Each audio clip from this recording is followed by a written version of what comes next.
In Collegiate, there are no promises. Every series, every map, every round can swing your destiny. So how do you go down as one of the greats? Legends are written by the word of mouth, built by the legacy of those that come before you. At LAN Finals, we sing the praises of players and teams who made history at UC Davis. Step on that stage with all eyes watching. Lift the trophy, join the Hall of Champions, and write your legend. Excellent, but he only kills the clone. Armor finds the first and the second. Optimus is holding forward through the paranoia. Southsack finds the first kill, but Armor's out and finds both of them. The back of this plant, Spike's running all the way down, but the paranoia is going to be even better for it. Finds the headshot off the back of it. We're into the one-on-one. Darcy is hunting, looking for this kill on the Southsack. He's good for it.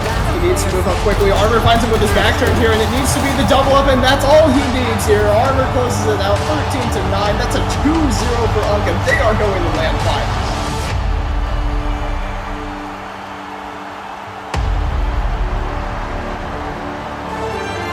Disciples are going to make their way up towards B for a faster hit this time. Hipus isn't ready for Johnson's angle, and he goes above and beyond. He finds two, he finds three, taking down James. By Hippo, Skyzo going to trade evenly, and he is going to be swung out and taken. Butterfly Rings is good for the two. Skyzo, Chamber Duel, he goes down. He is going to have time to reposition, but this Judge comes in so fast. Relida's relay bolt might.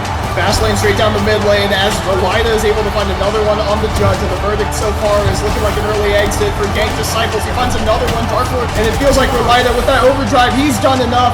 13-11, you can't beat on these minions. The hunt is on for that Throwdown trophy as they move on to finals. On Picnic Day 2026, we add to the legacy of Moogie's VALORANT Throwdown.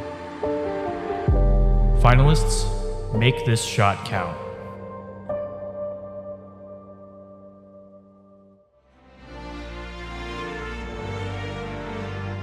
Hello, UC Davis! Thank you all so much for being here today. We could not make any of this possible without your viewership, your passion, and your support. My name, of course, is Takeshi TK Starstorm Quadra. I'll be your host and play-by-play man, as I've been the entirety of the Moogie's VALORANT Throwdown Season 3. The entirety of the regular season. And joining me is, of course, my longtime co-caster and good friend, Jake Juviguber Gustafsson. How are we feeling today, UC Davis? I'm waiting for that reaction. I know. But once again, we could not have made any of this possible. Yes, there were hundreds, maybe thousands of hours of hard work put in behind the scenes, not just from our players, but also from our staff. And we could not have made any of this possible without you, the viewers, as well. And of course, the support of our very gracious sponsors. Special thanks, of course, to Xfinity, Asus ROG, Riot Games, Genji, and of course, the ever gracious sponsorship of the UC Davis Cinema and Digital Media Department, helping us take up almost the entire first floor of the teaching and learning complex here at UC Davis. Jake, how are we feeling today? And I've got some other people that we can introduce in just a second. I'm so excited to see these matches. It feels almost like 3 months worth of work, not just from us, but obviously the teams coming in to just culminate at this last bit. As we see the opening ceremony happening currently, we do not have the audio from this, but we will be talking over it as we see the players getting ready to go. But what are you expecting? I'm expecting a competitive series, as anyone could possibly hope for here at the Grand Finals. Once again, we've got a couple of teams. We've got Zeonlo's Minions, who emerged out of the top half of the bracket, and we have SuperSenior, the second UNC team in back-to-back years to make their way all the way to LAN Finals. Before we introduce those teams themselves, though, I want to talk a little bit more about the people behind the scenes. Special shout-out, of course, to the rest of production. We've got Alex on stage right there doing the opening ceremony. We've got Alex Ling once again. We've got Alex and Alex on production. The third year in a row, I believe, the dynamic duo has been getting it done here behind the scenes. And joining us, of course, is Liam as well of UCSD fame. Thank you very much, Liam, for making your way all the way up here.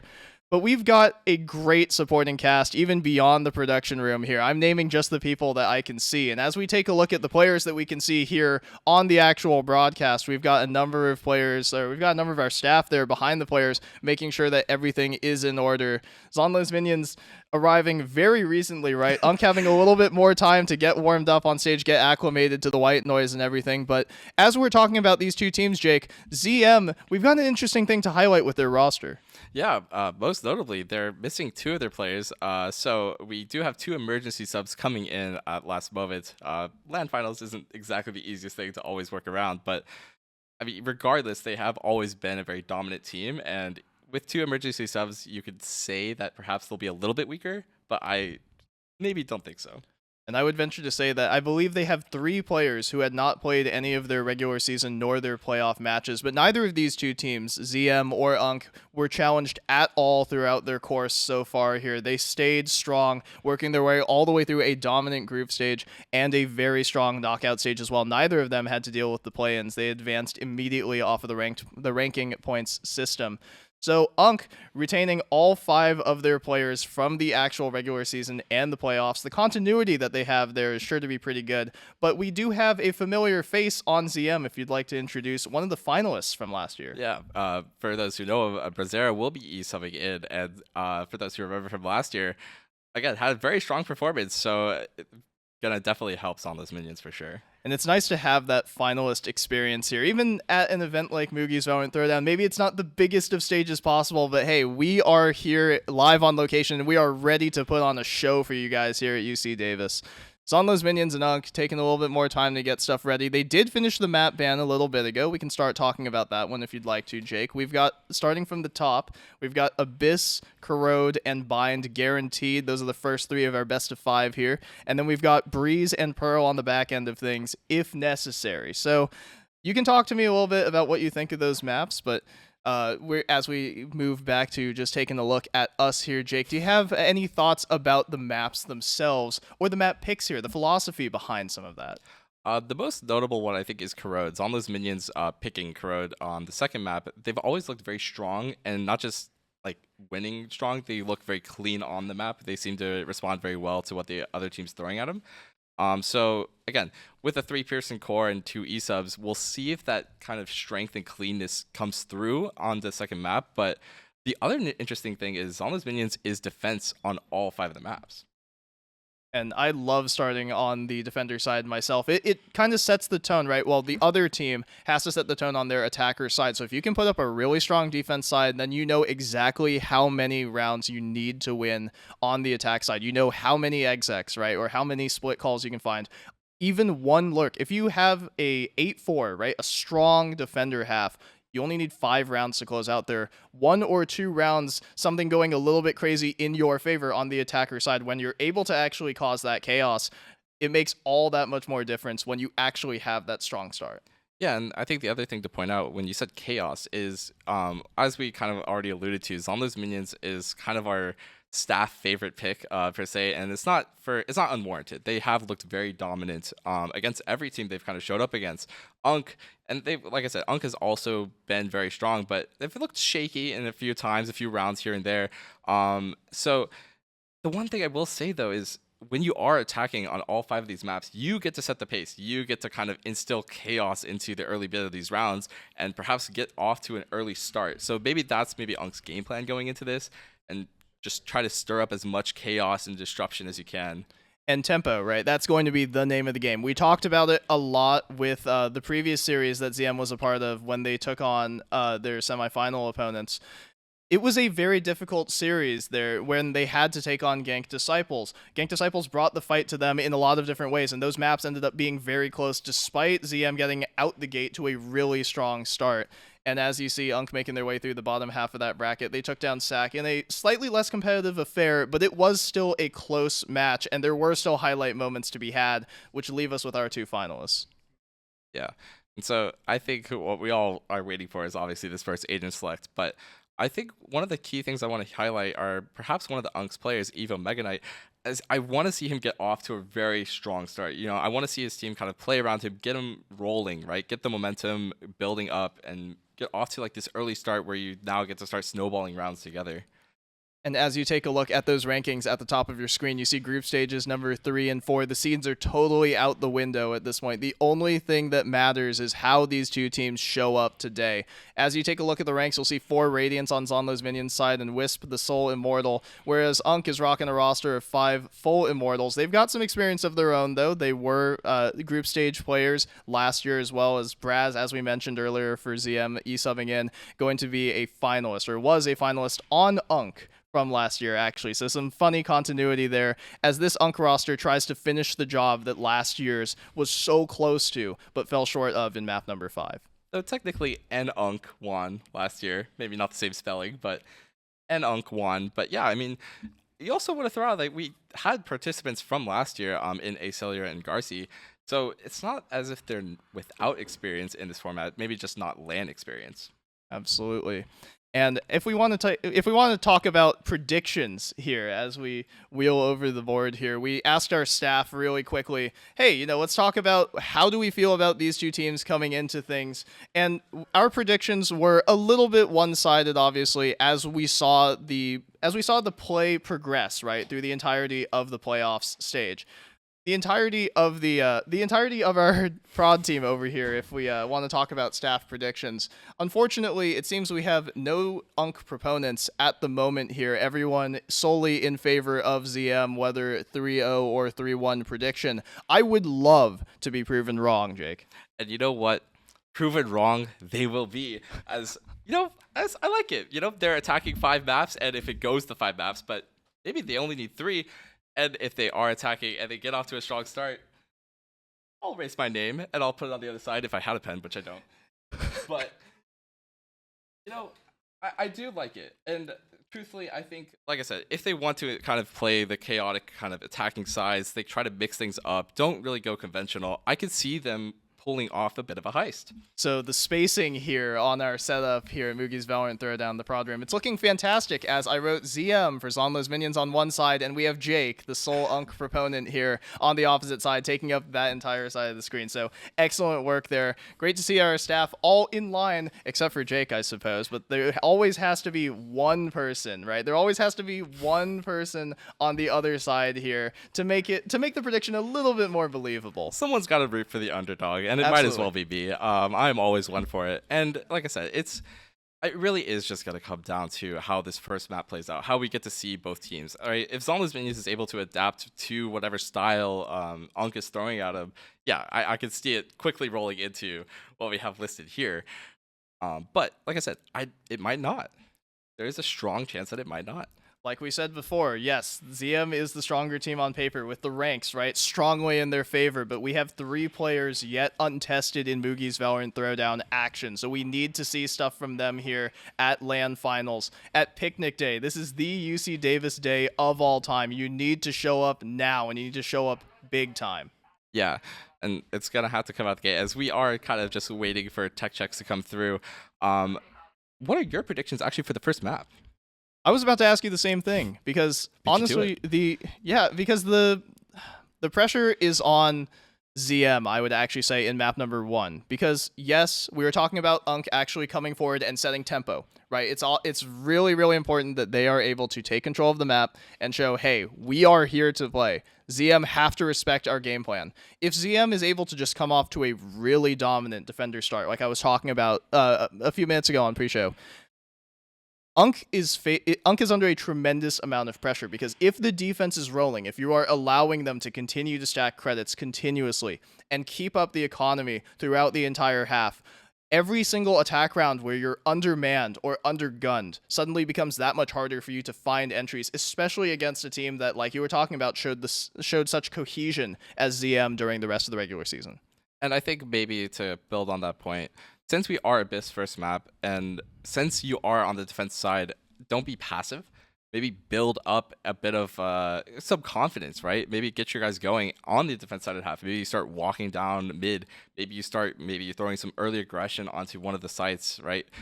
Make the other team really earn it, right? Like show that, hey, I can actually fight for these angles and not just, give it up every round. So that maybe is something I'm looking to see out of Zeonlo's Minions on this defense side. And get your aimers going, yes. Right? Make sure that your players not just are, in the zone physically, Not just right? warm, they're Mentally, hot. make sure that they're actually clicking and they're Yeah. firing, right? Make sure that your players are ready. Make sure that you're locked and loaded. Pun fully intended here for the shooter.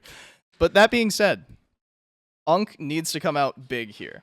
But ZM has the pressure on them game one, I feel like, to actually execute and show why the prediction is so strong on this side of the bracket. Yeah, and I mean, we could keep going on and on about like who the pressure is on. At the end of the day, both these teams are under a lot of pressure, right? Yes. Both these teams have to show, hey, at a LAN event, we are in person. We're not just online, right? There's going to be an audience. There's going to be viewers, right, live on Twitch. They have to perform with that pressure, right? Absolutely. And so hopefully soon we'll be able to throw these predictions out the window, I say, as I did move mine. it all the way towards the rest of the side there, or off to the side there of our great production setup. We talked about our predictions. We talked about these two teams. All that's left here is to build something up. So right as we're about to get all 10 into lobby, and as we're about to load into map number 1 very shortly, we'll drum up some support here for both of these two teams. So our theme here at Moogie's VALORANT Throwdown 2026, the third Throwdown here, tripling down on the Throwdown action. Zeonlo's minions. I talked about it before, the Kingslayers, writing their legend, taking down Throwdown royalty last year. The repeat champs the champs who were looking to repeat, Gank Disciples, were humbled. They were brought low by Zeonlo's minions. And so these Kingslayers are looking to rise their way to the top and write their legend, make their mark here on the Throwdown stage. And on the other side, we have an UNC roster. The same as last year. Different players this time, but the overall theme is still the same. An underdog team, just like they were last year. They were down 0-2 last year, the UNC team. They ran it all the way back to map number 5. This UNC roster, hopefully, is not going away without a fight. Only time will tell whether or not we're going to have that same lead-in, that same 2-0 start to the opposition, and then that 2-game run back to force the decider. But I hope this game goes to all 5. I know my prediction up there was a 3-1. I'm looking for the full 5 maps. I don't care if I'm play-by-play yelling every single round for the next 5 maps, for the next 5 hours. I cannot wait to be spending it here with you guys. As we are getting some official, we might be getting in soon. I will say, though, you said Kingslayers, but they've already slayed the king. So that might make them perhaps a king of their own. Well, they are 3 maps away from being Throwdown royalty. And that's really what this stuff is all about. We've got one last little hiccup to resolve real quick right before we get into map number 1. So we can talk about... I'll let you get started ahead of time, Jake. Usually I only give you 2 minutes to talk about it in Agent Select, so why don't you talk about some compositions that you want to see from both of these teams, knowing full well that Zeonlo's minions are going to be starting on the defensive side every single map of this series. I do believe we have seen both these teams play Abyss. And I do recall Zeonlo's minions running Neon, and I think Neon is a great start for actually both these teams. It really allows you to set your own pace, right? A pace that's very different than the rest of the game plays. And Neon's also just in a really strong state. After Waylay got kind of, I will say she just got absolutely gutted as a character. You need something to really disrupt and start running onto site, as we are getting the go-ahead that we are going to get into Agent Select. What about you? What champions do you want to see? What agents do I want to see, Jake? Sorry, I'm league coded. Excellent. We're getting into Agent Select. The only thing I want to see is 5 picked on either side for Zeonlo's minions and for SuperSenior as we load into map number 1. Jake, this is your usual 90 seconds. Take it away. It's probably going to be the only 90 seconds I get, as we see Clove being hovered for Zeonlo's minions. Again, just a very strong pick in terms of if you want to set your own tempo, you want to be a little fast, and not necessarily have as much control. Her smokes are going to be nerfed in the astral state, or her post-death state. So again, not as strong, and a very interesting veto pick being hovered here. Again, it's not going to be crazy good in terms of like stopping as many pushes, as not a lot of util right now is disrupted by it, and again, swapping to the deadlock here. So as it stands right now, I do like UNC's roster. I do like the agents being hovered, as again, it's different. It's not very normal. Deadlock is very unique. We don't see it a lot at all, I think.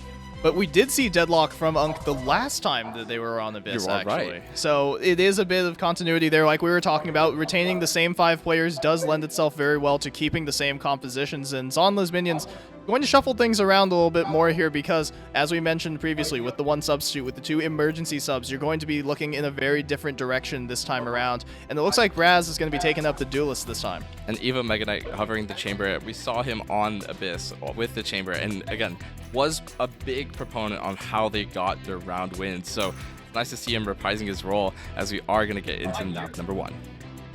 And the main differences here, as we see a number of similarities. We see Omen, I believe, on both sides. We saw Jet on both sides. We saw Chamber on both sides. So it's going to be the off-site here, the Deadlock, that's going to be the wrinkle in things on UNC's side.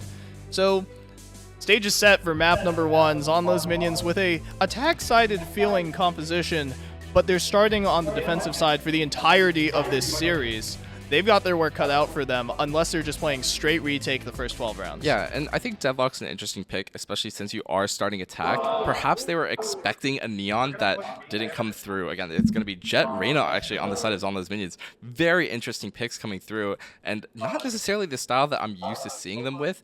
They've actually came with a different style every single week we've watched them play. So again, this one a bit different, perhaps a little bit more selfish, but again, that may be keyed into how they try to play this map, right? You don't have your usual 5.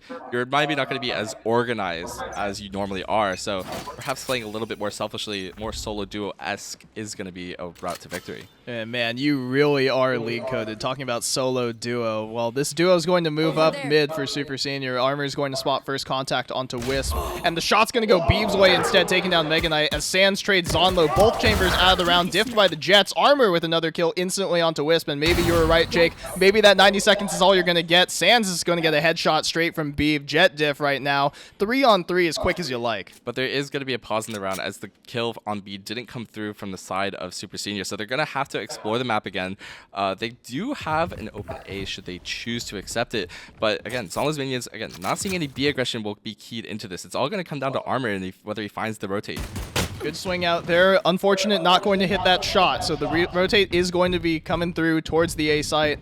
But UNC actually does have the timing. They have the tempo. They can make their way onto the site. Garcia's going to make his way in off the back of that smoke, and they're going to find an undefended site so far. Spike's going to go down, courtesy of Optimus. Dark Lord's shock going to do some damage. Lands a direct dart. Doesn't land the second one, though, and Garcia found the first one onto Braz, giving him a man advantage, and Optimus finds one on the rope. It's all up to Beeb now. Would have to quad kill this one in order to give Zeonlo's minions that 1-0 start.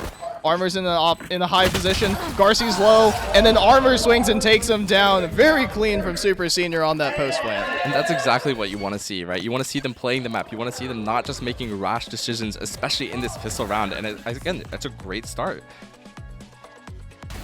Spectacular stuff. You see the shots coming through. Clean stuff on the pistols, too. Only one of those kills, I believe, that entire round was a non-headshot kill, and it was a right click coming off the rope, and that's just some silly stuff that you can do when you know that you tagged somebody. That's the advantage of being in these organized play examples, or an example of being in organized play, the advantages of it. And one of the unfortunate things of also playing in organized play is tech pauses, and we are straight into another one right here. Yeah, hopefully we don't get too many of these at the LAN, but perhaps we could talk a bit about what the teams want to do, right? We saw kind of the ideas heading into this first map, right?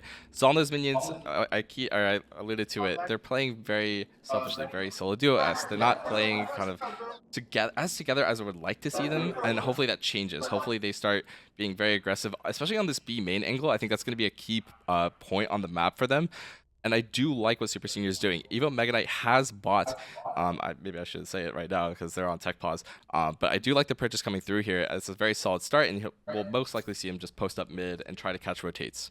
Well, you're more than allowed, actually, to mention that sort of stuff here in tech because, well, short of something changing, right? Maybe that's what you were talking about by not wanting to reveal any info, but we're at LAN. There is a ton of white noise being pumped into each of our competitors' headsets. They are going to be hard-pressed to hear anything outside of their comms and maybe even outside of the game sometimes, right? It depends on every person's settings are going to be a little bit different for how loud you hear your teammates, how loud you hear the game itself, but the white noise, man, really it is a LAN special. right? And we've just heard that it actually is a comms issue right now. So going to keep rolling with that sound-related stuff, right? That sound-related issue. White noise, a very, very different variable to consider when you're playing at LAN. Yeah, and perhaps maybe even a bit distracting. Again, these players haven't really had to play with white noise, except for the exception being Brazzera, actually, the emergency sub for Zeonlo's minions. As we are going to get back into the action here, as another pause will probably have to come through here so we can restart the round. Unsure of what's happening, but we are perhaps waiting on a ready check to come through. Yeah, it looks like a number of Zeonlo's minions are waiting patiently for the hit to come through, but there's no rotation coming through from the B players, and even as the contact comes through on the A side of things, all that we've got is coming back to us, unfortunately. This is the VCT special. Tac pause into, it happens. Can't get everything perfect on LAN, and actually, considering it is comms issue, it's actually not our production. It's not anything to do with our equipment. No, our production always does a fantastic job. They make our jobs so unbelievably easy. The fact that all I have to do is sit right here in this chair and have a nice conversation with you and our audience and shout out some of our tremendous players here. Fantastic stuff. The only complaint I have is you are not supposed to see the fact that I actually have to wear glasses. That was supposed to be a secret for me and me alone. So unfortunate that that little bit of immersion was broken there. I like my viewers to think I have perfect vision. There's obviously. no shame in that. They're just a sign of old age. It's okay. It's fine. Unbelievable. Unbelievable. I'm being made fun of here as my name is underneath the UNC side. Fantastic. It could not get more very fitting. Yeah, exactly. And we are getting, again, ready checks going through. Perhaps a bit of a miscommunication there. Again, these players maybe aren't used to LAN where you actually have to ready check everyone. We have to make sure that everyone's good to go. Probably the pause just a little premature. Hey, man, get the jitters out of the way now. Right? I would much rather have our players be a little nervous, a little antsy, and then get things figured out by the end of the first map so that we can have the series that we really deserve starting at the back half here. The audience deserves. We're only one round into this game. We've been talking about it as if this game has been going on for 10, 15 minutes. But UNC is going to line up this play into mid and then position with some of that strong A presence, the same way that they had before that round got rolled back. Yeah, again, Armor on the rotates, just gonna catch one off guard. Hopefully here, as SuperSenior is just gonna kind of slowly work their way into A here. We'll see any early fights, but I'd imagine they're just gonna probably pop the drone and swing. This is a great free camp view. Dark Lord finds the first one on the SuperSenior, but Zeonlo's minions are being taken down so far by Mega Knight and Armor. Those trades are coming through. Beeb with a wallbang headshot onto Armor, though, to equalize. He's taken a ton of damage, though, for his troubles. Optimus is going to get the spike down, waiting for the heaven push from Beeb. He's actually going to find the timing, and Mega Knight's good for the follow-up, so somehow Zeonlo's minions 2-on-2 situation. Braz with a 1-dig there onto Mega Knight is going to force Optimus into a very uncomfortable position, but Garci has his cover onto Zeonlo, so in a 2-on-1, Braz would have to get all three here, and he's isolated it. He knows the last player is close to him, but Optimus with a reposition under heaven is able to take him down. UNC, it was a little bit messy, but they clean up their anti-eco. A great set of trades coming through from the side of actually both teams here, and that's what you want to see. It's very clean, just very coordinated, and again, if this is what the eco buys are going to look like, this is very worrying for UNC. Again, they have to set the pace, and if you're not going to be able to get the credits rolling, the pace you're going to be setting isn't going to be as strong. Armor needs to be able to pick up that kill on mid, especially at the gun advantage. So losing there, again, signs of worry, but perhaps just some jitters. But they do still have plenty of money, right? When you win both rounds and you get the spike down both rounds, you're generating yourself plenty to work with here. Beeb's going to have the opportunity for the first on the sands, and he swings into his own smoke when his leg was spotted as it formed. Armor gets another trade, but Zeonlo's minions are firing now on stage. The 4-on-2 in their gun round, converting for them. Garci, at this mid angle, has recovered the spike and a Guardian. If he swings into this angle, there's going to be 2 minions waiting for him. They're holding patiently on either side here. Right here.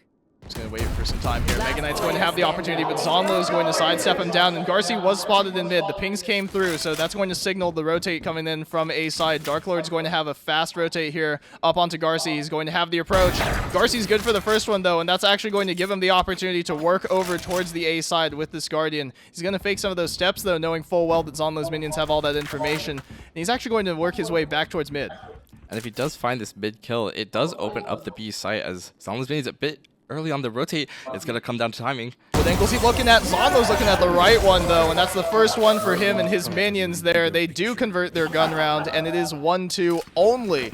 They stop the slide. Yeah, and again, not really much happening on the side of strategy, right? UNC just kind of swaying into the angle, and Beeb was ready for it. Finding 2, ready for the second kill, which again, quite aware in terms of what SuperSenior wants to do. So hopefully we see some adaptations here, right? Maybe we're not just walking into mid where, again, Zeonlo's minions wants to be, and we see a B stack coming through. A little bit more patience here as UNC goes back to some of their same stuff. They're going to throw that mid smoke. They're going to insert the player mid off the back of the dart, and then they're going to take towards the A site. Zeonlo's minions with a 4 stack over towards B and the really fast rotate strategy. But if SuperSenior does decide to speed things up, if UNC gets a move on, they will find an undefended A site. They're actually going to drone their way straight in. Optimus and that Paranoia not going to find anything more, which is going to signal the rest of the team that they can move in. Sands clearing the way as the entirety of UNC gets their way onto the site. Armor's going to get an uncontested plant down. Wisp looking to be the first point of contact here, coming in from Heaven. Garci playing off the back of that deadlock wall. They smoked the trip.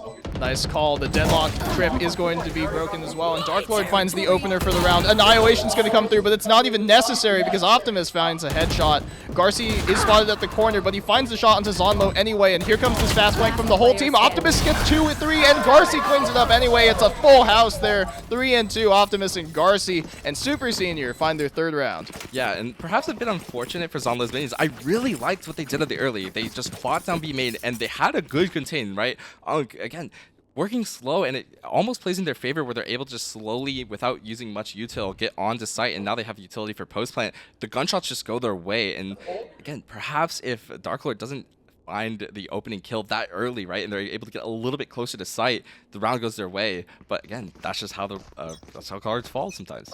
And they're going to go into that 4-1 setup again this time, but SuperSenior have adapted. They're going to send Armor moving over towards the B site to try and probe that B contact. Look how much movement's coming through from ZM on this A side, though. These knives are going to go awry for Beam, and so do the chamber bullets, but it ends up being a 1-for-1 trade, and Armor's good for it on the opposite side of the map. The cross-mapping spectacular here from UNC. That's some of that League of Legends stuff that you like to see, Jake. But in this 4-on-3 post-plant situation, they have the gun advantage, they have the utility advantage, the positional advantage. Zeonlo's minions have to go above and beyond, and Optimus is good for the first one onto Brazzera. Wisp.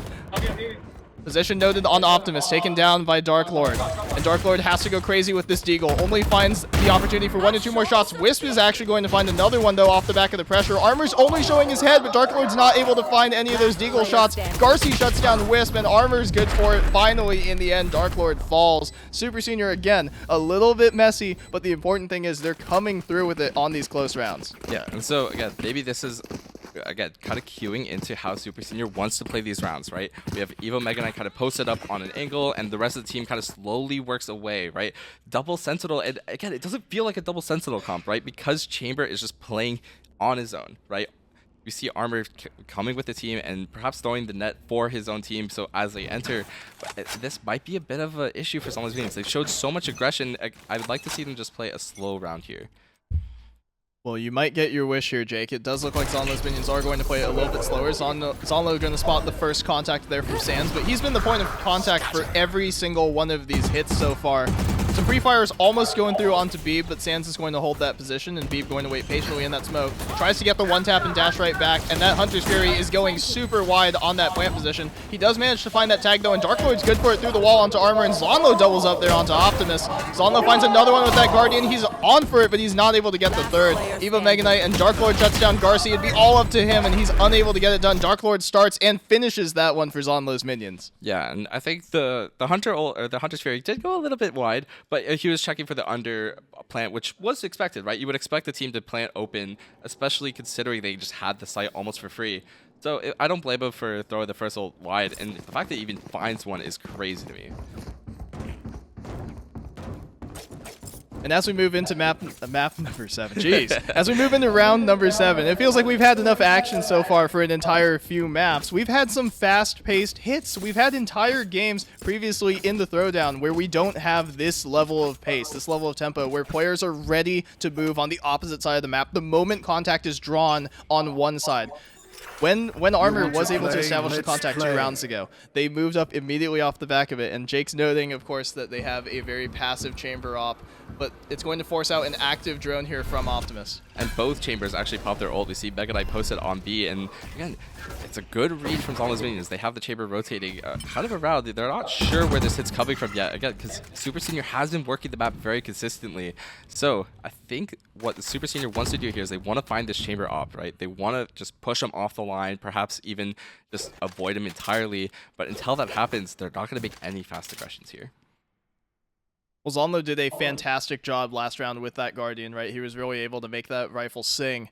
Garci's trying to do some of the same here with this AK in hand, with this Vandal, as they look to creep up onto the B site. They have successfully drawn some players over because that Sova dart from earlier on A site for Zeonlo's minions highlighted Unk's duelist. They highlighted Sans, who had been the point of attack every single one of these hits. So knowing full well that the noise has been cut, and it could be the good old-fashioned cut noise and re-hit, they're going to make their way onto the opposite side of the map, and that op shot's going to ring out and miss wide, unfortunately. So Zeonlo is going to hold a more passive line this time around. Trademark spots out and slows the main choke. Evo Mega Knight not able to hit that first flick, but Beeb is blinded off the back of that paranoia. So Zeonlo is going to have to reposition here, and Unk is going to make their way onto the site relatively uncontested and fully unscathed.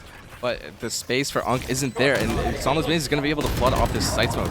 And Dark Lord finds the first. Beeb was undetected as he moves all the way up on the site. Wisp finds one as well. Armor is finally able to avenge his team, but it's just up to him. He would have to ace clutch, and he isn't even able to get the second one. Dark Lord sits him right down, so that's 2 rounds back-to-back for Zeonlo's, and 2 rounds started and finished by Dark Lord. Again, really well done from Zeonlo's minions, kind of recognizing their win condition, right? Making sure that they don't allow players past the site smoke there. And so they're able to quick flood because they know, again, the chamber was just watching that smoke, making sure no one passed, and now his team's able to flood behind it, and that allows them the round win.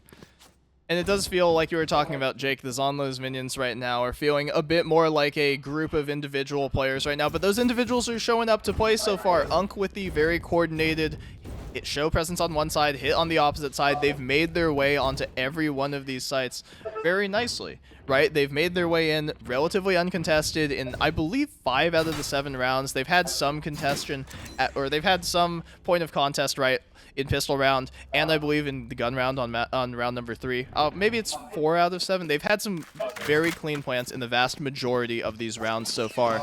As we move into a quick little pause here, Zeonlo's minions are hitting right now, and Dark Lord has put up 6 of his 10 kills in the last 2 rounds. And I think maybe to cue off of what you said, right? When the Zeonlo's minions gets the plant down, when Unk gets the plant down cleanly, they're actually not winning the round, though, right? Yeah. They're winning the round mainly off of when they're able to find an opening pick, find a few kills, get the ball rolling, and then plant with man advantage. When they don't necessarily have that man advantage, they are kind of falling behind the site take, and I think that's a lot to do with the Sentinels not getting the space they need.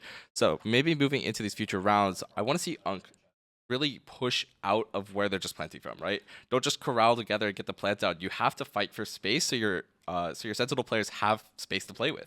And I think a big point of what you're talking about, Jake, is with this double Sentinel utility, you could also find it harder to push up because you're having to invest your Sova utility, you're having to invest the drone and the dart on the take, and they're usually using the paranoia very early as well. The rounds that they've been able to continue, like you were talking about, with that man advantage and continue to take more space for these Sentinels to operate in, they've been using the paranoia after the plant goes down. They're using the paranoia to stall out the enemy hit so that they allow an imbalance on the retake for their Sentinels to be able to attack one side. Yeah, and the deadlock sensors are going to play a key part in this, right? When you're talking about just flooding the site, those sensors are deadly, especially if well placed, right? If they're placed in places where they're forced to fight, they can do some serious damage. And I think Unk needs to get to the point where they can actually get the sensors down safely, right? If they're not able to do so, Zeonlo's minions has a free site to almost retake there. Yeah, and you don't have any way to slow down those chokes, right, that we were talking about. The moment, you only have 2 or 3 ways to actually stall chokes, and 2 of them are on your deadlock, right? Maybe all 3 of them if you want to count the grenade. But the grenade's also been used on the takes as well, off of the information that the rest of the team has gathered. So Unk, again, with a very team play oriented style here. Zeonlo's going to take one of those knives, but Beam's going to send a headshot Sans' way, and they are going to have teammates back in position. He breaks the dart for himself, and he swings out because he's unblinded by the paranoia, dodges out from the shock dart as well. Armor not peeking through the smoke wisely now, but all of Zeonlo's minions have moved over here, and they do have a wrap coming through from Wisp. and it will come down to this, whether the round goes their way. Garci's ready for it. The Clovolt not going to come through, so that does open up mid. You see Dark Lord having to reinvest there, and Mega Knight finds the kill on B. Excellent stuff. From a 5-on-4 situation to a now 3-on-4 here. Zeonlo's minions finding themselves in that man disadvantage that you were talking about. Will UNC be ready for the second wrap, though? Dark Lord finally shot down by Garci. And so now SuperSenior having plenty of time to work with. Garci on 1 HP, but him and Armor are going to duo up, move their way over towards the A site. They're going to buddy system their way over into an undefended site and then allow the rest of the map to be worked here by Chamber. But again, we see Mega Knight working up. The Chamber will be dropped. So again, Zeonlo's minions is really unsure. They have to now check B back. And again, this gives Armor the opportunity if he wants. But it seems like we're all just calling back to B. And I like this mid hold here from Armor. He might have the opportunity. He has the noise on both players, so he's actually going to have a timing to walk all the way back through. He sees the Chamber rendezvous. He knows exactly where both players can be because he's walking through on Heaven, sees the first player, and he does a little bit of trigger discipline. He's going to move his way back in. Yes, he is smoked off, and it's going to allow Braz to move up fast. And Garci is super low, so this flank has to come through. Braz might have spotted Armor, actually. Yeah, he has his gun pointed in the right direction, but the Annihilation is actually going to catch him. Zeonlo, 1-on-2 situation, sees Garci is close, and he takes the first, and he finds the second one. He's able to shut them both down in that clutch situation. Zeonlo's minions, the main character here, they tie this one up at 4-piece. Perhaps a bit of miscommunication coming from SuperSenior. I think they shouldn't have smoked off the main there, or sorry, not the main, the library angle there. They had the wrap so perfectly contained, and Armor just didn't take his timing. I think he could have just got Heaven. The player was pretty much unaware, and again, just perhaps a little bit slower, where now Zeonlo has the chance to now 2v1. But this is a huge hero kill by Braz, right? Being able to take down Mega Knight and force this into a doable 1-on-2 situation where you already knew one of the players, Garci, was very low from damage you had done earlier in the round. So excellent stuff there from Braz. Great team play there and great individual firepower there, individual mechanics from Zeonlo's minions. Excellent stuff. UNC, after a very, very fast start, they've been slowed down a little bit more, and that shot from Beef is unfortunate, but he does leg Armor, and he puts him down to 1 early in this round. And so they're just going to contain the mid push here. Zeonlo is super happy just sitting here and waiting for the push to come through and just quick rotating and site taking, right? Again, it's on UNC to really push and find the space. If they don't find the space or post plant, it's going to be rough in terms of holding the site. Slow things down a little bit more here as Zeonlo's minions finally have their gamble stack in the right place. This is the first time they've had everyone ready to receive the attack here from SuperSenior. The darts coming through off the back of the smoke. Wisp finds the first. Optimus with the instant trade. That Clovrez is going to come through, but all the kills are coming through for Zeonlo's minions as well. It's all up to Mega Knight. He would have to find a 1-on-4, would have to be the ace again. Braz swinging out ahead of the Clovolt, and he finds one more. Does Mega Knight, but Dark Lord finally shuts him down. Zeonlo's minions from 4-1 down have taken the lead 5-4. I think that's just a really good read from Zeonlo's minions and kind of bad read from UNC, right? I think UNC assumed that Zeonlo's minions would be just holding mid, and Zeonlo's minions just make a great read, right? Kind of understanding, hey, they show some mid aggression, but they're not committing to it. They're probably just going to hit one of our sites now. And so, again, they're just making the right read, and it rewards them with a round. I'm going to need you to keep talking a little bit more here, Jake, because we've got a bit of the anti-eco here as SuperSenior were able to take care of Zeonlo's on their anti-eco. Well, now Zeonlo's minions find themselves in an anti-eco situation of their own here. The way that the economy has faded here, it's crumbled for UNC. Sans is trying to find an opener onto Braz, and he's just going to find lead instead. A bullet to the head right through the wall. Braz is going to find them another man advantage. Beav is drifting down. Armor had a great opportunity, but was unable to find that first kill. Mega Knight with that Chamber Deagle is going to take down Dark Lord on the opposite side of the map, though. So there is still pressure to work around. There are teleports to be had. There are angles to hide in and hold. And Zeonlo is going to be up first. And he steps up to the plate, swinging there for over against Armor, taking down his opposite number on that Sentinel. But there is another Sentinel here for SuperSenior, and they have a drone, but it's not going to be invested here. It's going to actually just be the dark cover, allowing the rest of Zeonlo's minions to creep up behind it. They have great position here. That shock dart is not going to do enough damage. Wisp is going to find all of it, though. Instead, a double up on that headshot, and Zeonlo cleans up his opposite number there. Zeonlo's minions a clean anti-eco. Yeah, and that's what you want to see from this team, right? Again, not a lot of team play coming through, and that's where I think Zeonlo's wants to be, right? They're just happy. Again, they're not coordinated because they have 3 out of 5 of their normal members, and they're just happy with these kind of almost semi-chaotic, not really cohesive rounds coming through. And UNC, again, they need to kind of piece together what Zeonlo wants to do. I would like to see them maybe show a bit of aggression, but just leave players there. Don't be afraid to just take some space and hold it, right? As soon as you give that space back up, as soon as Zeonlo checks that space that you took, and no one's there, your jig's up. And that aggressive Hunter's Fury from Dark Lord again finding value, taking down Mega Knight. I'm not sure if he was the first victim of it a couple of rounds ago, but a man advantage is a man advantage nonetheless. And Wisp now emboldened, yes, emboldened by their success from the previous round, is going to find a ton of space. They're shut down by Garci though. Excellent awareness on that wrap. Knowing that the chamber's down, you no longer have that flank trip. And so instead we're into that 4-on-4, and Dark Lord's going to receive a ton of damage the other way. Yeah, but Beeb has the rotates coming through as he's posted on this line. And Zeonlo is just going to run over to Beeb. They feel like they have the contain here, and their call is correct. I feel so surprised. I am so unbelievably surprised that SuperSenior were unable to find those kills. I'm even more surprised that Beeb is unable to find that one, and Optimus goes above and beyond. How does that happen? SuperSenior with the man advantage. They're going to make their way over to B. They're going to beat the rotate from Zeonlo's minions. Full speed, knife out, straight into Zeonlo. It would have to be a 1-on-4 hold. Garci's going to teleport from the shadows. Not going to spot the information, though. Zeonlo's hiding right underneath him, so he's going to think the rest of the site is clear. Zeonlo finds the first one. He teleports back to safety. It's a 3-on-3 situation as Garci's left to pick up the pieces. 3-on-3. Optimus takes down Zeonlo. Finally, he's silenced, and a ton of damage down onto the library player, but it's Arena. It's Braz. He's ready. He's headhunting. He's found a little bit more damage. He's found a bit of an overheal. Only up to 58. 2 bullets can be the difference here onto these players. And he finds the first one onto Optimus. It's a hero move here from Braz. And it needs to be a movie from Garci. Finds the first one here. Braz is working his way up onto the elevated position. Does Garci know exactly the timing? Yes, he does. He swings at the perfect time. And SuperSenior, Garci with an unbelievable clutch. Nice 3K. A lot happened in that round. And honestly, it felt like it kept tipping back and forth between these teams. And again, it's just chaotic. But again, it's almost favoring UNC in a way, right? UNC, again, being the attacking team, is happy with the chaos. They don't like it when Zeonlo is able to just retake as a team. And again, the kills just fall in their favor this time. And some heroics here from Braz, but excellent work by Garci, maintaining his composure, right? Being ice cold here and finding a hilarious timing right when Braz jumps up. Even if you shoot him in the legs, all it takes is 2 bullets to finally silence that Reyna and stop the rampage of Braz.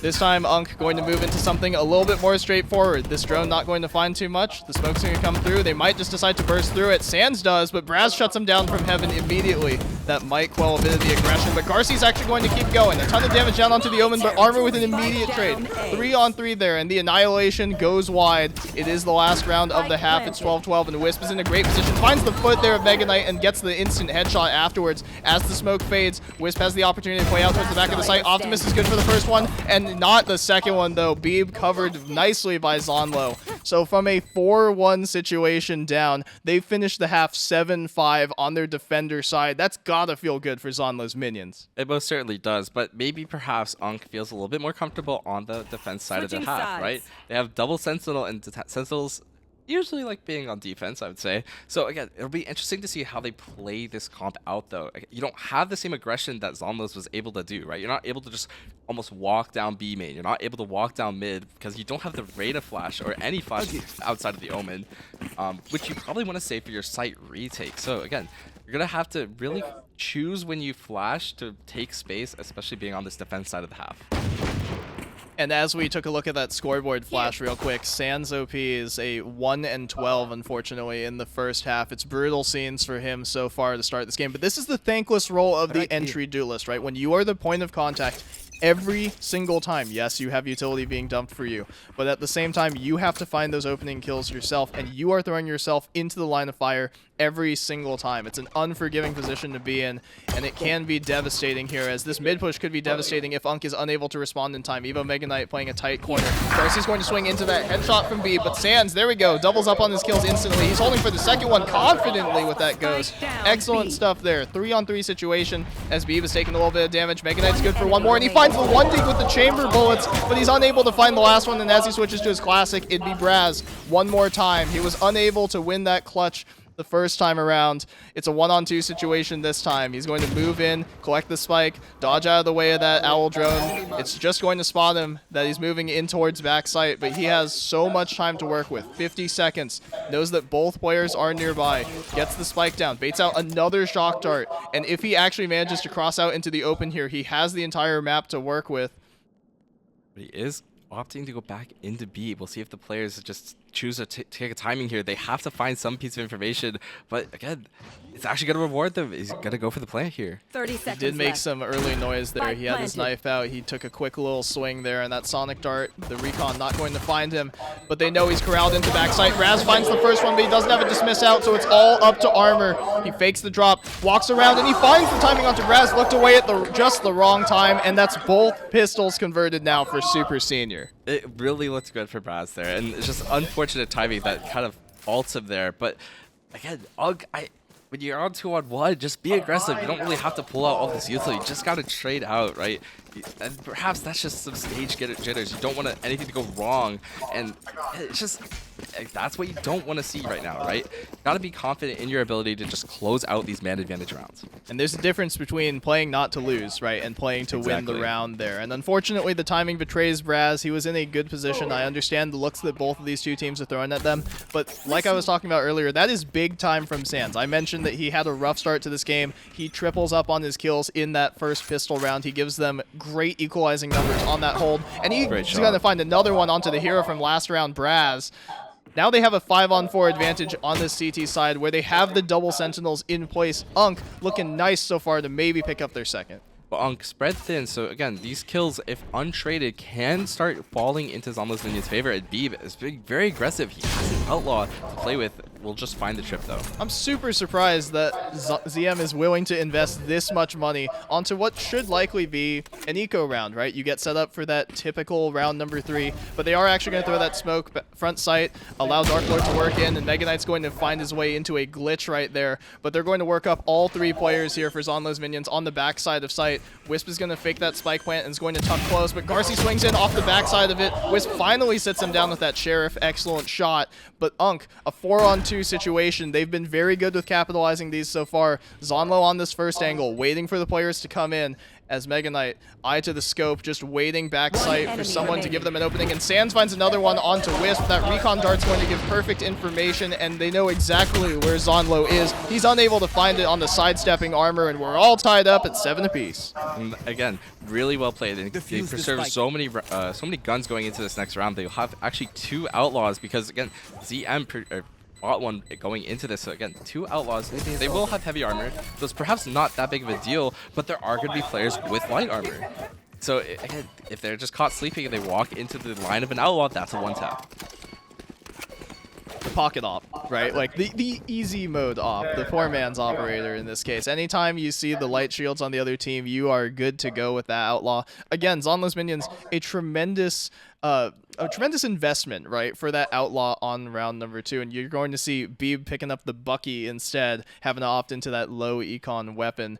But UNC actually keeping both of those outlaws. They don't know that Zeonlo's minions have invested in full shield off the back of all of that, so these are not actually 1 hits. It needs to be a +1 of any sort, and ZM going to flood their way in. There's no 1+1 here. It's all 5 working their way on site. Armor's going to be lit up and sprayed down by Braz, sprinting straight into the back of the site, and this Bucky is just going to bring out some warning shots. He finds one anyway off the back of the tag. He's going to try and go above and beyond, literally. He just keeps going for this jump shot here, trying to recreate something out of Inferno, and Zeonlo is on fire as well, taking down Sands. Zeonlo's minions a very similar round strategy as last time. Just convert the gun round, man. That's all it's coming down to. Knife out from Beeb, punished by Mega Knight, and another Deagle shot's going to take him down. Swings up and takes down the low health Wisp, but Zeonlo is up close, and he does land 1 shot, but the chamber bullet goes the other direction. Zeonlo's minions still up 1 round.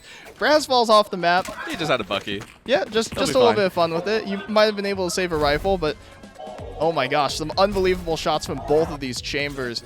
Precise gunplay coming through in a big way here at Moogie's VALORANT Throwdown. And not the normal way we use precise gunplay in terms of Valorant, but again, really nice to see from Zeonlo's minions.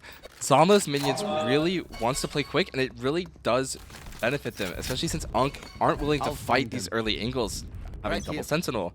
So again, maybe Zeonlo's minions just wants the same route back. Well, they are going to have a bit of a wrinkle this time around, right? You do have the tour de force. The chamber is actually going to be able to take these first lines, but they're just going to go fast again. ZMR, they're just going to sprint their way straight onto site, and this time Armor does take down Beeb. So when you have this man advantage to work with on the defender side, you feel so empowered to take fights on the rest of the map. And if this mid play comes to fruition here, they might be able to take down Wisp. A crazy angle here being held by Mega Knight. He finds the first one with that operator. That's exactly what we were talking about, right? When you have the gun advantage, when you have the range advantage, and you have all the space in the world to work with here. UNC mounting a fantastic defense so far. I say that as Braz takes down Armor. There is a player up in heaven. Sans is just going to keep spraying down, but Braz gets his trade finally, and Zeonlo equalizes things into the 2-on-2. We've got the round on our hands here, ladies and gentlemen. We're going to be waiting nice and patiently. Braz with the spike, again, being measured in his approach with how we decide to approach this one.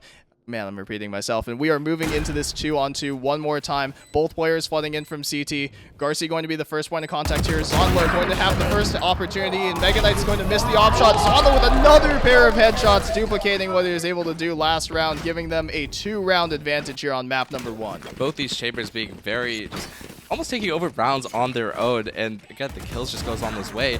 So I really like it from Zeonlo's It's just going quick. Again, the first kill doesn't go their way. A deadlock is a bit of an issue for this comp, but as soon as they kind of get past it and there's too much utils being thrown their way, again, UNC don't have the kind of firepower to keep fighting, and Zeonlo's Minions does, especially since you see Braz just kind of cleaning up the kills, getting the ball rolling again for the Zeonlo's Minions comp.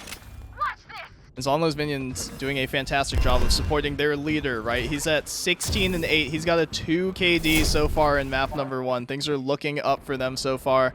But ZM going to show a very different approach here. This is something that UNC did a lot of in the previous half, but Sans is going to work his way out and around. Not going to be spotted by that trademark. Has the opportunity for the first onto Braz. Looking for the reswing onto Dark Lord. Dashes back into safety. Does he go for the reswing? Only 3 knives left. Makes it a dangerous gambit. He's going to think a little bit better of it. But ZM going to work their way onto the site as Sans finds another one. Beeb finally sits down his opposite number, but ZM have worked their way onto the opposite side of the map, and UNC are left scattered right now, waiting 20 seconds maybe for this full rotate to come through. Yeah, Armor's going all the way through, and Beeb did spot Evo Mega Knight, so again, they know 2 players are on the flank. We'll see if they take a more aggressive angle on this kind of B line, but again, dude, it's going to be a 2-on-2 on site, and Beeb has the contain on these 2 flankers.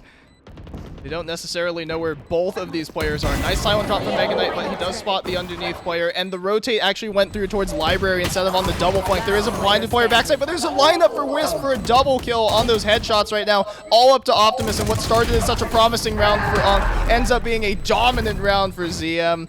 3-5 down, 3-0 finish, 3 rounds the lead. And I will say, again, it looks really good, like you said, for UNC. Sans finding 2, but the positional advantage wasn't there. Zeonlo's Minions has already walked on the B with so much space, right? And again, UNC have to now clear out through mid, and it just takes way too long, and Zeonlo's Minions just get comfy on B and are able to close out the round. 5 ultimates now online for them. And to do all of this without using any of your ultimate economy, right? You're building up your real economy and your ult economy at the same time. I assume Dark Lord's probably going to pop the Hunter's Fury pretty early here. I would actually be very surprised with how proactive he's been with it if he actually did opt to hold it for that post plant. That drone's not going to find anything, but they're going to accelerate on towards the site again. But that net was fantastic from Armor. Not sure why he wasn't spraying through the smoke off the back of that pinpole, but he dashes up top, and Braz and Beeb finding both of those openers. He's going to try and find more up in heaven, but Optimus sends him straight there instead. 4-on-3 now, the site advantage for ZM, and they have that push that you were talking about, Jake. Once the snowball starts rolling, it's difficult to stop. Optimus finally puts down Zeonlo. But Braz trying to bring them low himself. Optimus spinning around like a top right now, but Braz finds the first one and the dismiss right there to draw all the attention off of Wisp. Excellent team play from ZM. They are steamrolling straight through these sites, and they are 2 rounds away from taking map number 1. And I want to point out something Zeonlo did there in the round, right? We saw them start planting safe, right, in their normal default spot, but as soon as the kills kind of come through and they say, hey, we actually have CT, they instead just pull the plant and say, we're going to plant backside. And that's something I wanted to see UNC do more on their attacking half, and maybe we'll see it next map. But, and sorry, we are still on this map, but again, that's something that we didn't see from UNC that Zeonlo's Minions is doing really well, and it's working insanely well for them. Well, barring overtime, Jake, we're not going to be seeing any more of UNC planting the spike here, so your adjustments are going to have to wait for a little bit at the very least. Armor finds the first one. Great trade there from Zeonlo, though, so 4-on-4 man advantage is likely going to favor the attack, and Sands finds the first one. Great dink, and the double up there onto Zeonlo. Fantastic work there from the duelist for UNC. Going to jump up into heaven is Beeb. Dash into the corner, so that smoke is going to give him plenty of time, but this is another 4-on-2 situation. ZM were able to turn one of these before. This time it's up to Beeb, not the titular Zeonlo instead. Wall's going to be broken as he makes his way into mid, but his location is spotted. They know where both players are. Classic running out there, a little bit questionable, but Wisp is able to find one. It would have to be a quad kill clutch. The spike is planted in a position where it could be one way, but the flood out from heaven could be devastating here. Garci with the Guardian headshot right through the wall to take down Wisp. Finally, UNC back on the board. They prevent map point from being taken by Zeonlo. And again, really cute, really crucial point here. Optimus doesn't give away the one that could potentially kind of trump their round that they have such an advantage in, right? And maybe that's something we're not used to seeing, right? We've watched so many games in this tournament, and we're kind of accustomed to just seeing the random one being given. But keeping it clean from UNC, again, hopefully they string together these next 2 rounds and almost force it overtime. And I gotta give some mad props to Sands so far. 6 rounds into this half, he's picked up 10 kills actually. And the rounds where he's been finding his, right? He's been finding 2 or 3, and he's been the difference maker here for UNC on this defender side. Weird that you would hear the Jet being the difference maker on the defending side, but the way that UNC has allowed him to play freely, right? He's been taking fights on his terms instead of being forced in and just doing his team's bidding. And I want to see UNC kind of utilize these ults. Don't be afraid to just let them rip. You need to string together rounds, and it's going to come down to this first kill. Yeah. And as we're talking about doing people's bidding, Mega Knight is going to take down Beeb. Zeonlo sending one of his minions in to tank for him, so he's able to get that trade himself. Armor good for that second hold. Nice Hunter's Fury is going to trade him through, though, so it's a 3-on-3 situation. These man equality situations, right? These even man positions have favored Zeonlo so far, but they're stuck in back sight right now. They don't actually have any more ground to work with. That's a great Hunter's Fury to find tags on both players. Braz is super low. The rest of the team take some damage as well. Wisp down to half, so 2 bullets could make the difference. Braz lucky at 46 to still be in 2-bullet range. Couple of wall bangs, though, could be the difference maker. Great paranoia is going to force him back into an awkward angle, and Sands doesn't actually clear him fully. He does find the kill, though, and Dark Lord is going to quad kill them out of that round. Unbelievable that Sands wasn't able to check dice. Your reaction is totally warranted, Jake. What just happened? I have the Pikachu surprise face right now. You saw him. We all saw him. Look, he's right there on the screen. It perhaps just wasn't expecting him there, right? I mean, he just got flashed, and you would normally expect that player to go around the dice, right? Play away from where the flash came from, but he just holds his ground and just not expecting it. And it cost him the round. Dark Lord with a 4K to close it out. And again, it's all those minions. Now just need to string together one singular round. I would like to see them just hold their ults, right? You don't have to force anything. You could give a few rounds away to get your ultimate economy online, but we see the chamber ult being ripped anyways. It's not even a streak if you only need the 1 round, right? Beeb is going to take some damage on the entry, but Wisp finds the first one onto Sands, so the difference maker is down. Optimus and Armor are trying to make that difference themselves, though. Armor with 3 1-taps on that sight hold. Blink down is going to be blinked away from, in this case, by Zeonlo. He would need a 1-on-3 situation. Yes, you have the chamber off. Yes, you have the opportunity to work the entirety of the entire map, but UNC have the man advantage. They have the spike in their possession, and they have a red-hot Armor who's trying to hold this line. Yeah, the minions are hoping for their namesake to pull a miracle out of thin air, and he's honestly at an almost advantage. If he's able to find one, perhaps he finds another, and just kind of brings together these last few kills, but it's all going to come down to giving away a single kill. The odd position here is the theoretical walkthrough on mid, but you would hear that wall being broken. Zeonlo with a quick peek right there. Garci giving over the 1, but Mega Knight holding the right side of things. Zeonlo, your next pre-aim is going to determine this round. He's playing it nice and slowly. Armor is on 2 bullets, right? Not quite 1 HP, but if Mega Knight swings out here, he could give Zeonlo the opportunity for a ridiculous clutch.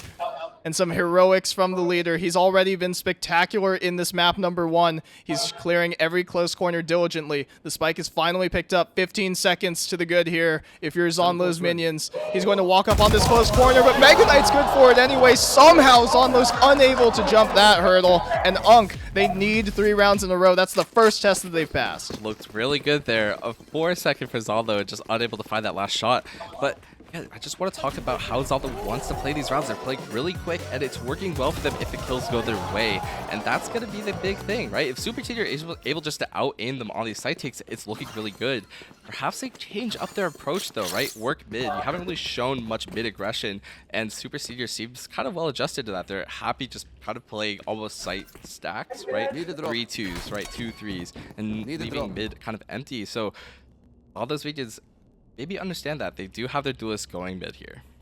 And let's talk composition a little bit here, right, Jake? Because Zeonlo has been fantastic on the chamber. He's done a tremendous job, and Braz has had some real hero moments as well. But the way that these site takes have struggled a little bit, when UNC is able to get planted and actually focus fire on one choke, this is what happens when you have the single initiator look, right, and the single controller look. When you don't have ways to partition the site differently or to facilitate the rest of the take with different initiator utility, whether it's a flash, whether it's a stun, whether it's actual damage utility to get people out of their positions. Chamber and Reyna, you have to take straight gunfights, and UNC are more than happy to opt into them.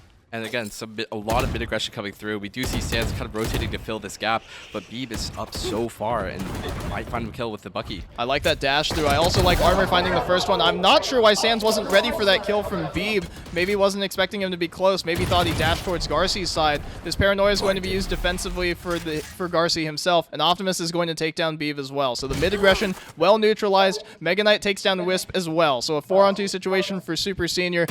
Stop me if you've heard this one before. A ton of damage down onto Braz, and even that smoke's not going to find anything, but Dark Lord needs to find a crazy double up here. He has walked through mid, but SuperSenior, UNC, very, very aware to this potential play. They have a player watching either side on this mid-wrap, and if he walks straight through here, there is the opportunity for him to catch Garci on one of these jiggles. He finds him with the sides turn, but he whips the spray down, finds the first one and the second onto Mega Knight somehow. Zeonlo's minions, both players, a combined 10 HP.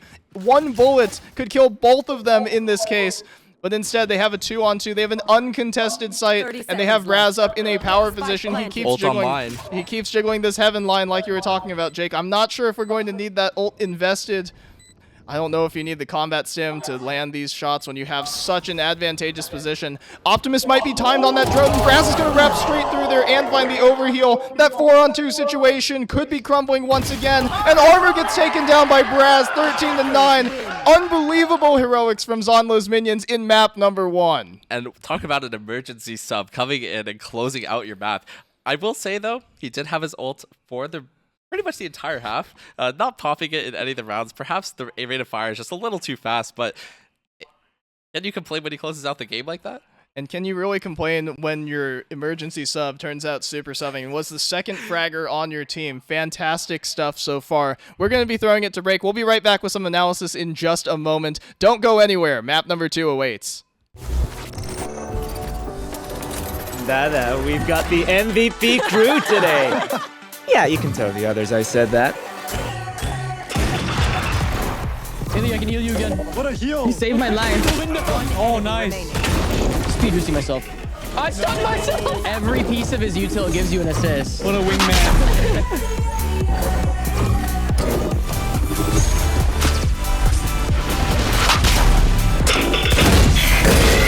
If anyone needs an energy boost out there, I got you. Yo, Kyo, put the music on. Everyone, group up. Listen to some music. The music is so cute when you're getting healed. Group heal, group heal. Oh no! Oopsie. You broke it. I did. Bravo, bravo. Let's stay in sync. Get healed. Yo, wake up. It's your alarm clock, bro.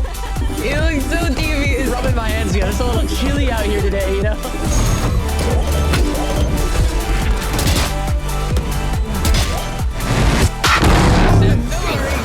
Take back sight and go.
별거 아니란 말은 그딴 게 뭐냐는 너의 말은 시간 낭비하지 말라는 말은 Stop it 보여줘 너의 carry 무리를 지어 계속해 이어 전설의 기억 때가 왔지 언제까지 비워 너의 자리 채워 매 순간 잊은 적이 없지 I'm no liar 잠시 떠나왔지만 yeah we on the fire 무리를 지어 계속해 이어 전설의 기억 때가 왔지 언제까지 비워 너의 자리 채워 매 순간 잊은 적이 없지 I'm no liar 잠시 떠나왔지만 yeah 보여줘 너의 carry 준비한 이 rising road 지금이 너의 season home 새로 태어나 보여줘 너의 carry 준비한 이 rising road 지금이 너의 season home 새로 태어나 싸워봐 너만의 전설 왜 무너져 좀 하지마 걱정 차임 벌어져 조금씩 점점 불태우는 것이 나만의 적성 시작해 전쟁 다시 돌아가도 선택은 똑같아 Where the dogs 무시했던 놈들에게 보여줘 너만의 번개 성공의 대가 yeah 벌티 꾸준하게 성장해 네가 뭔데 나를 재단해 난 앉아 있어 내 책상에 기나긴 시간 지나 red eye 보고 있어 내 때가 망설임 뒤에 who am I ain't no free anymore 보여줘 너의 carry 준비한 이 rising road 지금이 너의 season home 새로 태어나 보여줘 너의 carry 준비한 이 rising road 지금이 너의 season home 새로 태어나 보여줘 너의 carry 무리를 지어 계속해 이어 전설의 기억 내가 왔지 언제까지 비워 너의 자리 채워 매 순간 잊은 적이 없지 I'm no liar 잠시 떠나왔지만 yeah we on the fire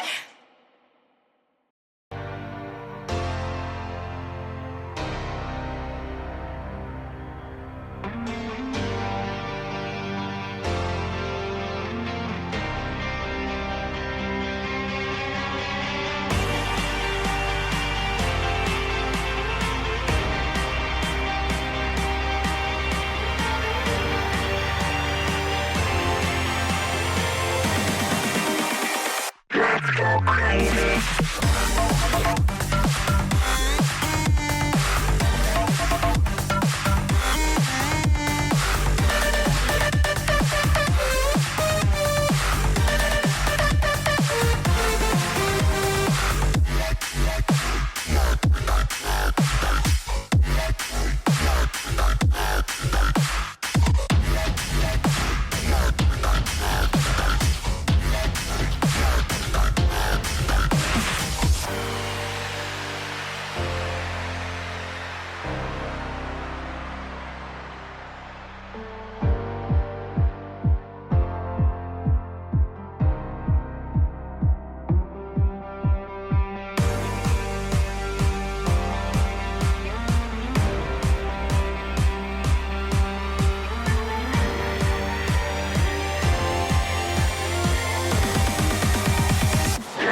things that could have been illegal. Makes sense out of nothing at all. You were pretty much evil, but I've got more to say. No, I never met nobody like you. That ain't no compliment, that's the truth. You're nothing but a cold heart covered in gold. That's why I'm leaving you.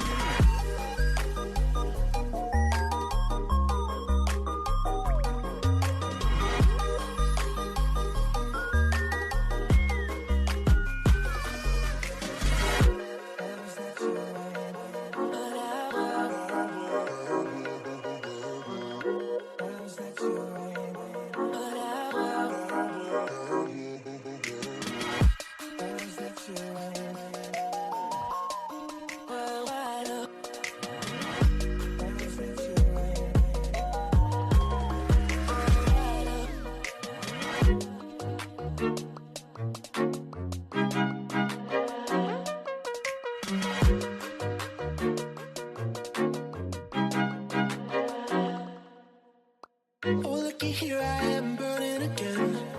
Thought it was real, but your love, it was only pretend. Oh, looky here, I am walking away.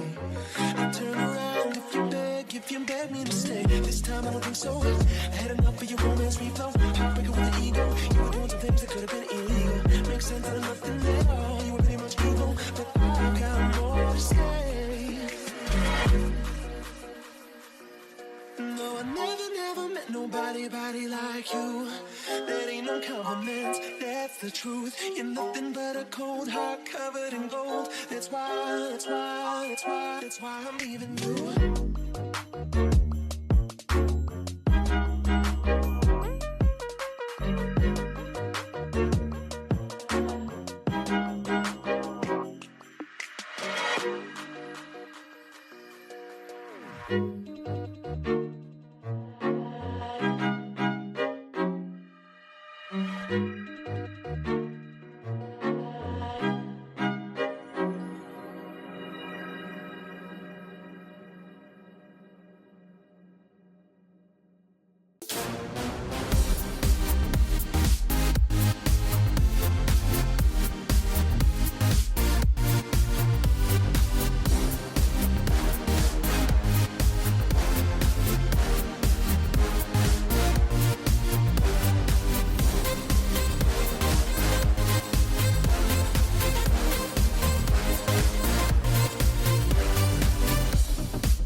Welcome back to the 2026 LAN Final. I am Alex, your event organizer, hopping on the desk for map number 2. Joined by me is Takeshi Kawada, TK Starstorm himself.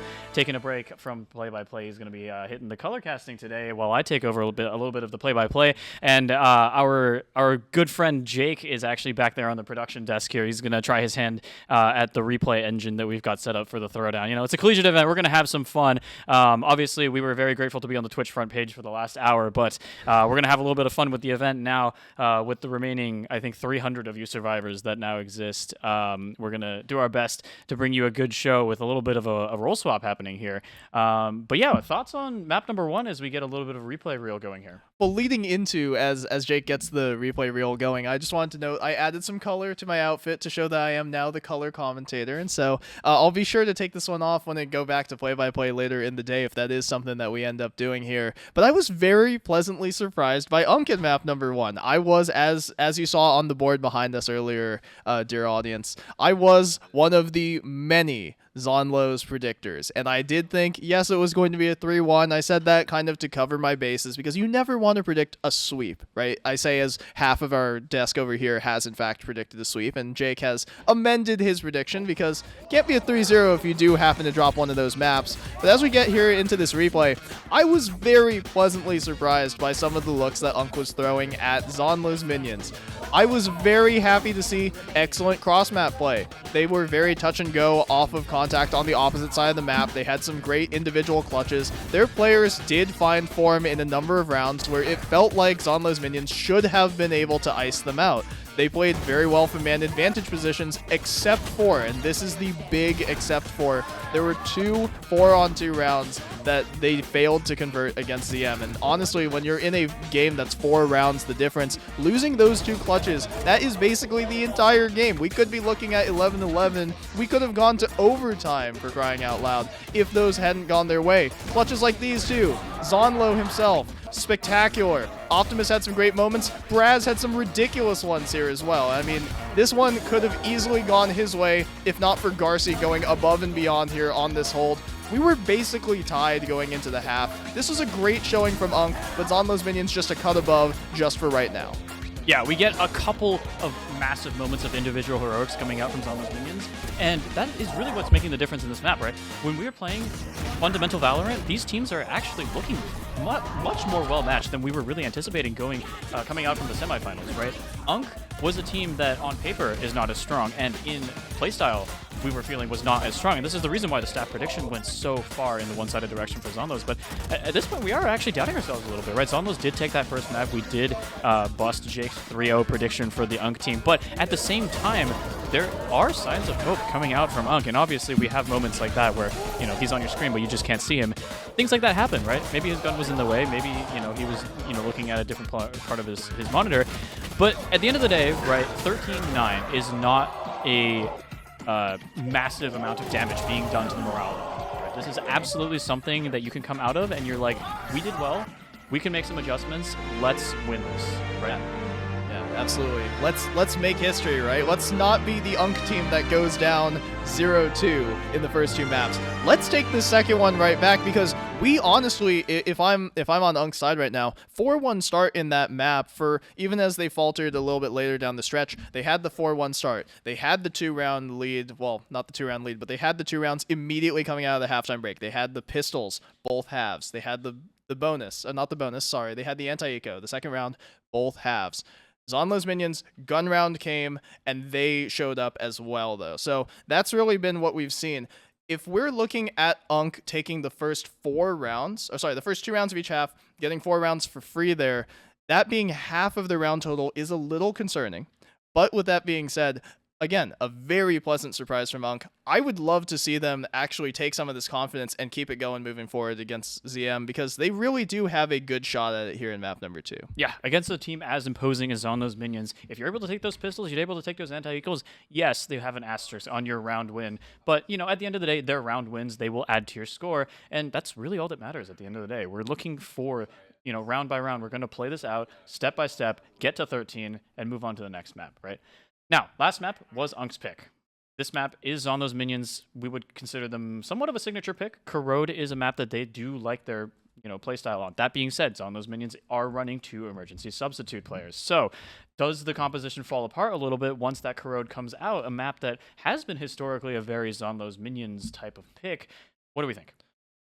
I would venture to say no. Actually, I'm going to be very confident when I say no. Zeonlo's minions will continue their signature form, if that's what you want to call it here on this pick of Corrode. The way that they play the game, A lot of free-flowing. There were some gamble stacks early that didn't necessarily pay off, but there's a lot of ways that that can pay off on Corrode. If you do decide to stack A super heavily, and someone gets past the first point of attack, well, suddenly you're attacking a box that's being held by 3 people at different angles. You have to clear close corners, which UNC was not really doing super lots of with their composition. You have to also be very wary of flanks and flank timings, and there's a lot of aggro down mid, and ZM, I think it's fair to say, I don't think it's any disrespect to the UNC players, ZM was a little bit better individually on that first map. But as we get set for map number 2 here of Corrode, Alex, I'm going to keep talking for just 1 second because I know Jake is not here, and I'm going to do my absolute best to say I hope we see one, not for both teams, Jake. I hope we see one Taeho here. It would be interesting, if nothing else. I would like to see some more initiator play on this map, if nothing else. Jake is cheering behind the desk for this Taeho, and as this Stinger is going to come through here, we'll see if maybe the Taeho is going to get hovered here. Looks like we have a little bit of a chat blocking our pick 5 for Zeonlo's minions. All good, though. Oh, nice. Production fast with the fix, but still no Taeho's being hovered, which is unfortunate for our resident Taeho merchant, Jake, but not really a stylistic pick that I would say lines up particularly well with Zeonlo's minion or UNC, so thoughts? No, I just want to see double initiator. Or at the very least, I want to see something a little bit different from both of these teams. Zeonlo's minions do look different with who is on the movement duelist this time around. Braz is going to be on the entry. Beeb is going to be on the selfish duelist this time around. He's going to let Braz take a lot more of that contact, and he's going to try and finish those plays.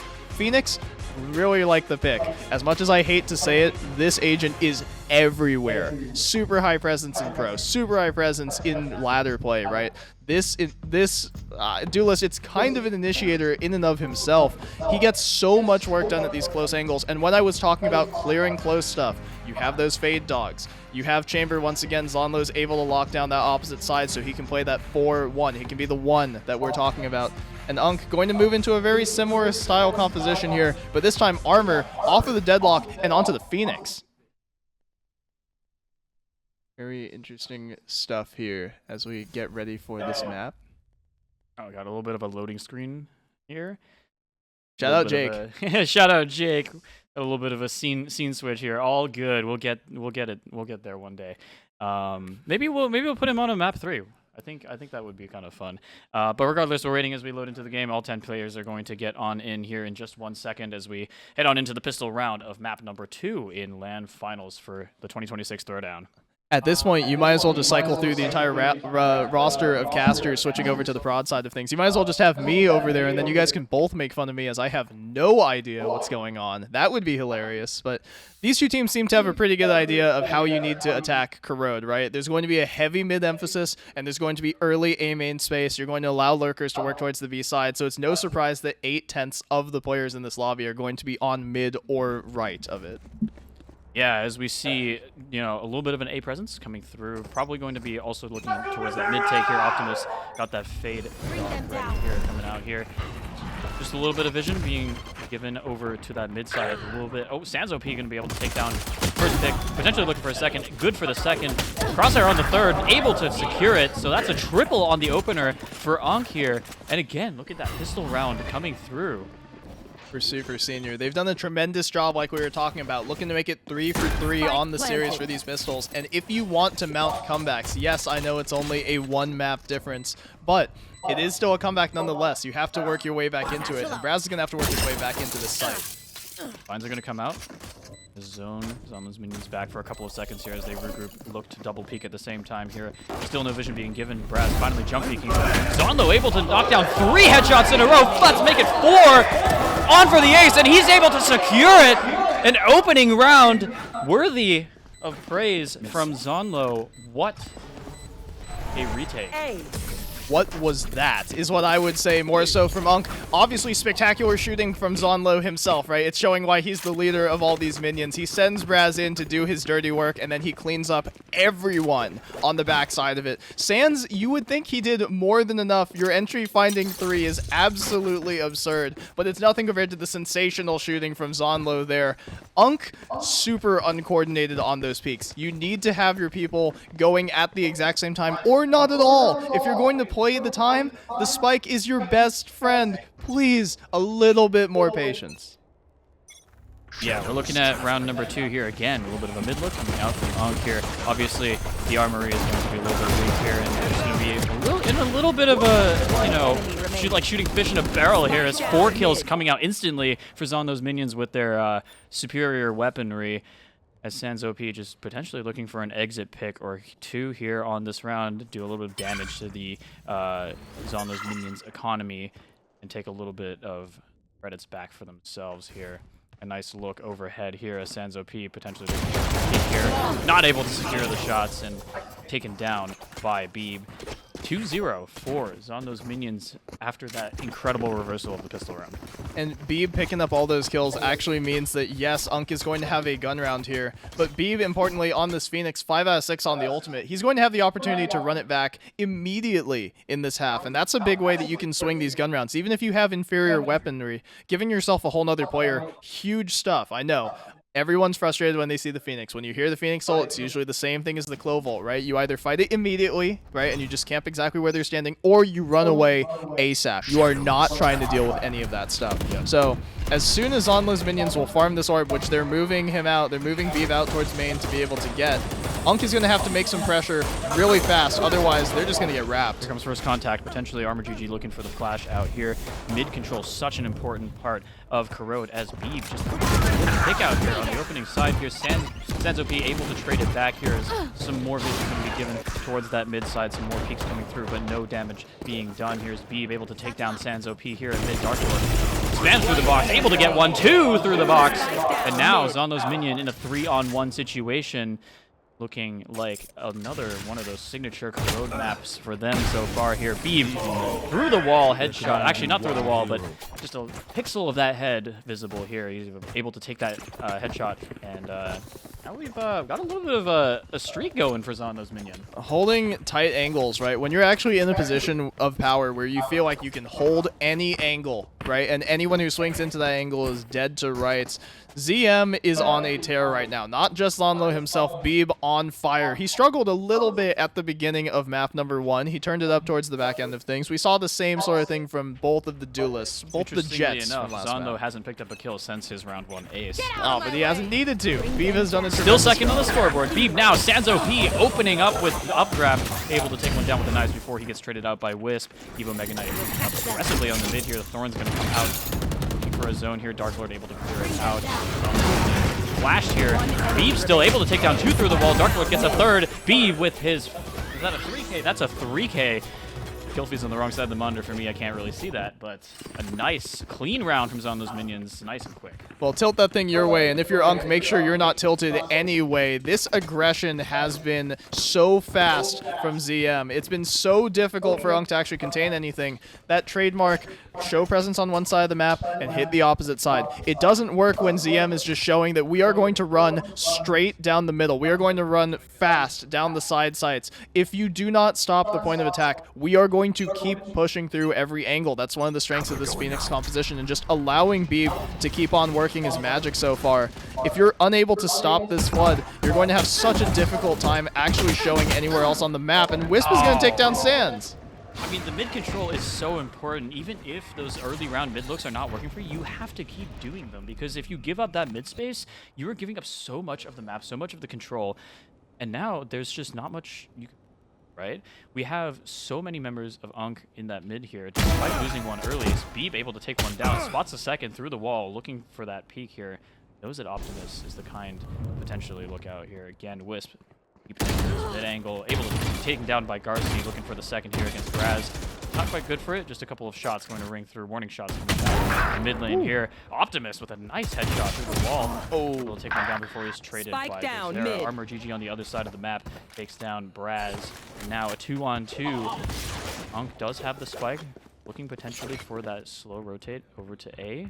Taking their time, clearing those angles. Darklord is waiting them on that site here. Fade-Eye going to get shot out. They now know Darklord Pole is in there. Flash going to take out the team, but also, more importantly, a longer flash on the Darklord, but still able to get one through that flash. Zeonlo now, the hero of round 1.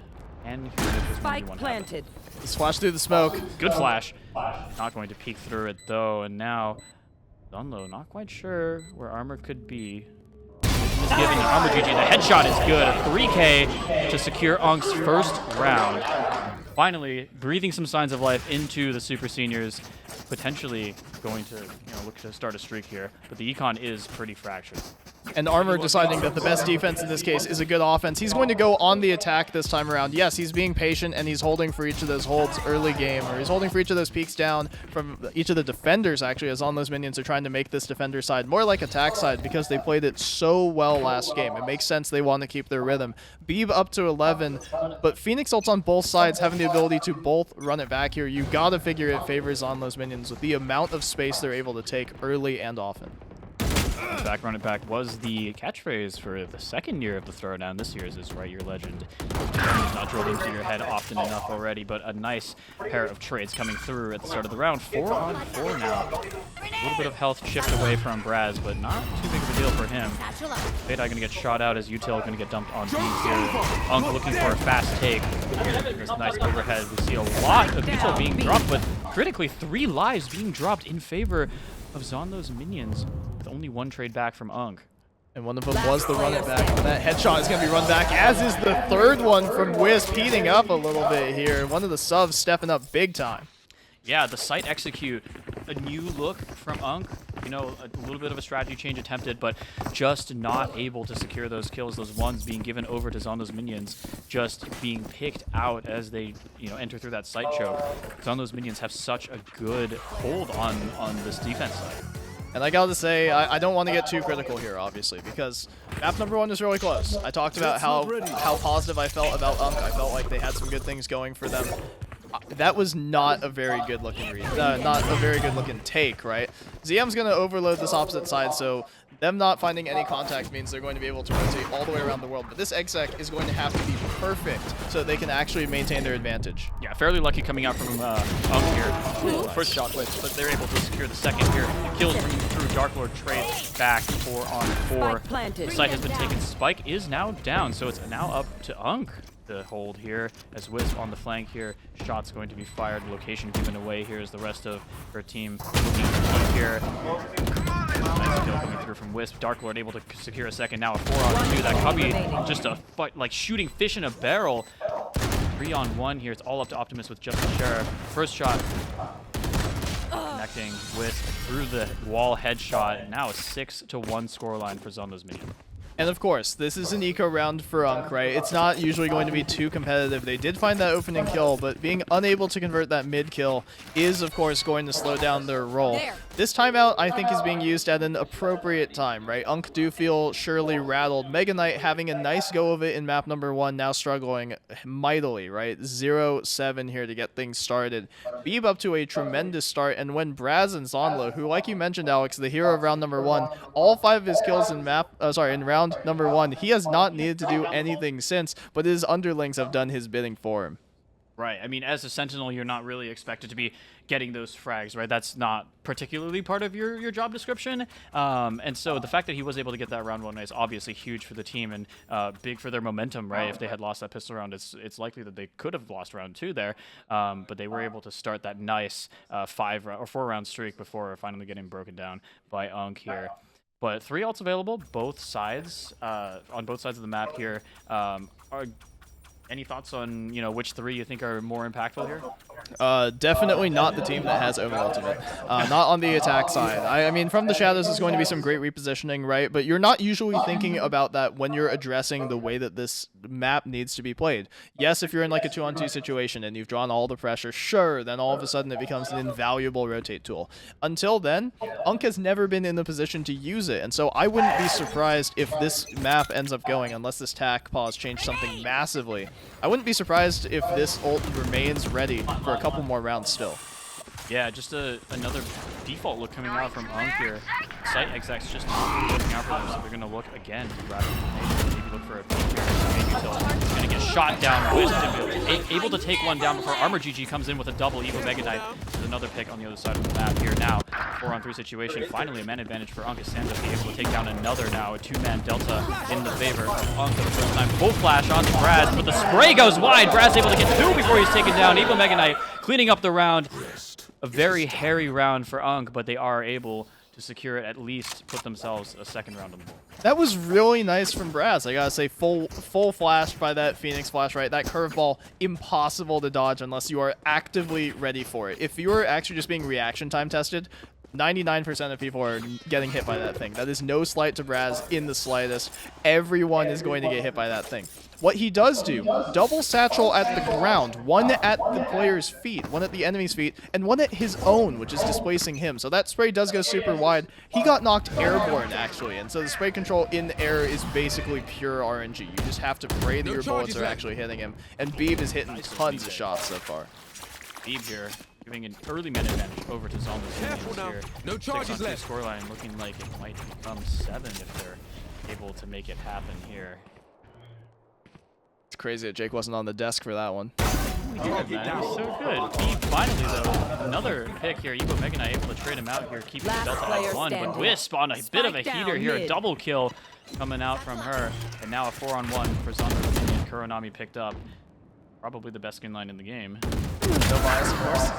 RC with a nice pick. Lurking. Seeing where the next enemies is going to come through. Almost like a tower defense here, but fortunately guesses wrong, and Braz able to get him, not necessarily through the wall, a couple of pixels peeking, but it almost felt like it was through the wall there. Unfortunately, in this game, the balloons do damage to the towers, right? So even if you are looking in the right direction, you could still just get overwhelmed by the sheer number of people, or just the precision with which these Zeonlo's minions are dispatching Super Seniors so far. Optimus and Mega Knight towards the bottom of the table so far, struggling a little bit more, but Zeonlo has been untested basically for the rest of this half. So I would like to see UNC actually start taking the fight to him a little bit more.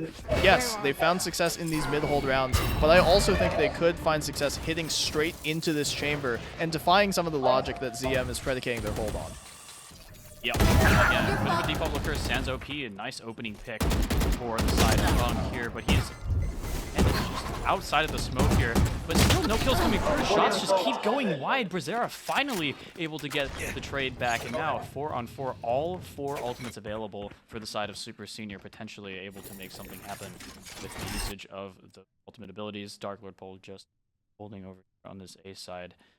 As the rest of UNC grouping up mid.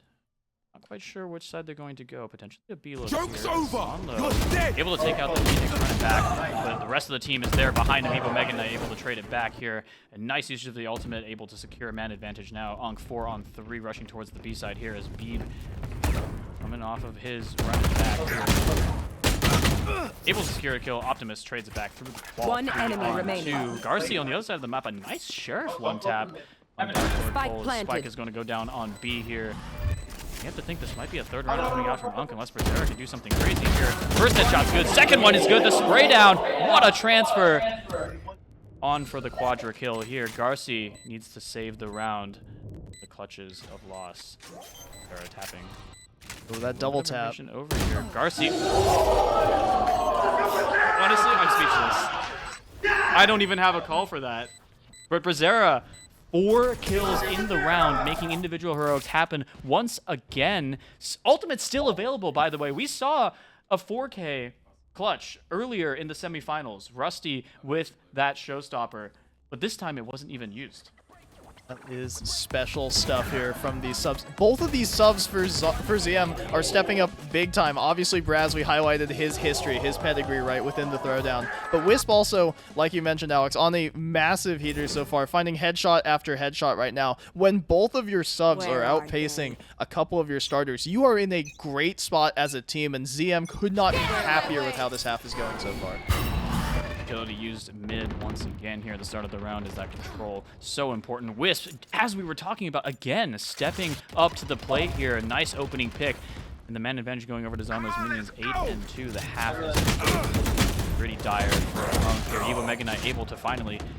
Oh, it wasn't even a trade. It was against Beeb's run it back. So now Zeonlo, 2 kills coming through. Finally, a couple more kills coming out after his round 1 ace. And now a 5-on-2 for ZM. It's looking like it's going to be 9-2 here. And this is brutal, right? If you're UNC, you are fully rattled, and Zeonlo and company are totally taking the fight to them. Back here. Optimus may be able to get another. He is able to secure 1 headshot. A little bit of damage done to the Zeonlo's minions economy, but you have to imagine that they are probably pretty rich after winning 9 rounds in this half here.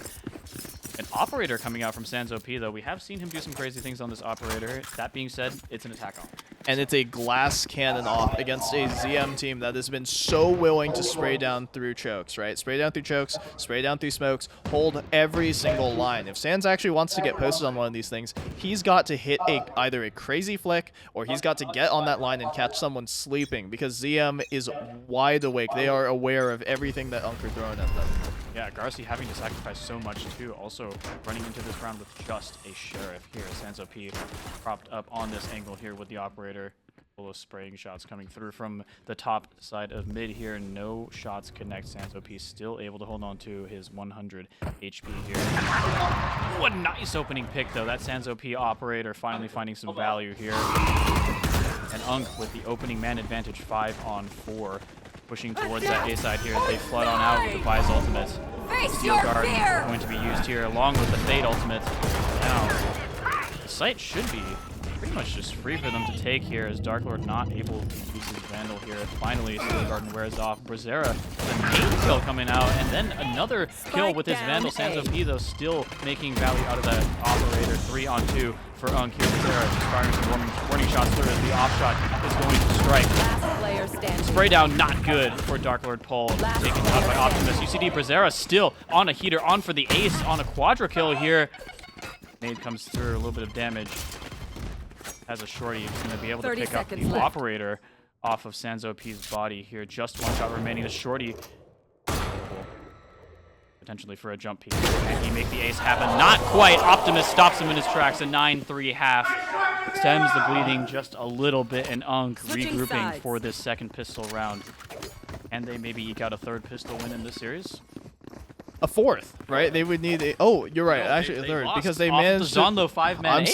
sorry. I totally forgot that with all the chaos that's been going on with the heroics of Braz and Beeb and Wisp, it's easy to overlook the contributions from round number 1. And when Sans goes and gets 3 on pistol, you as UNC in a 5-on-2, you need to convert that. I feel like this map is kind of an extension of actually tossing that one. I'm not going to lie.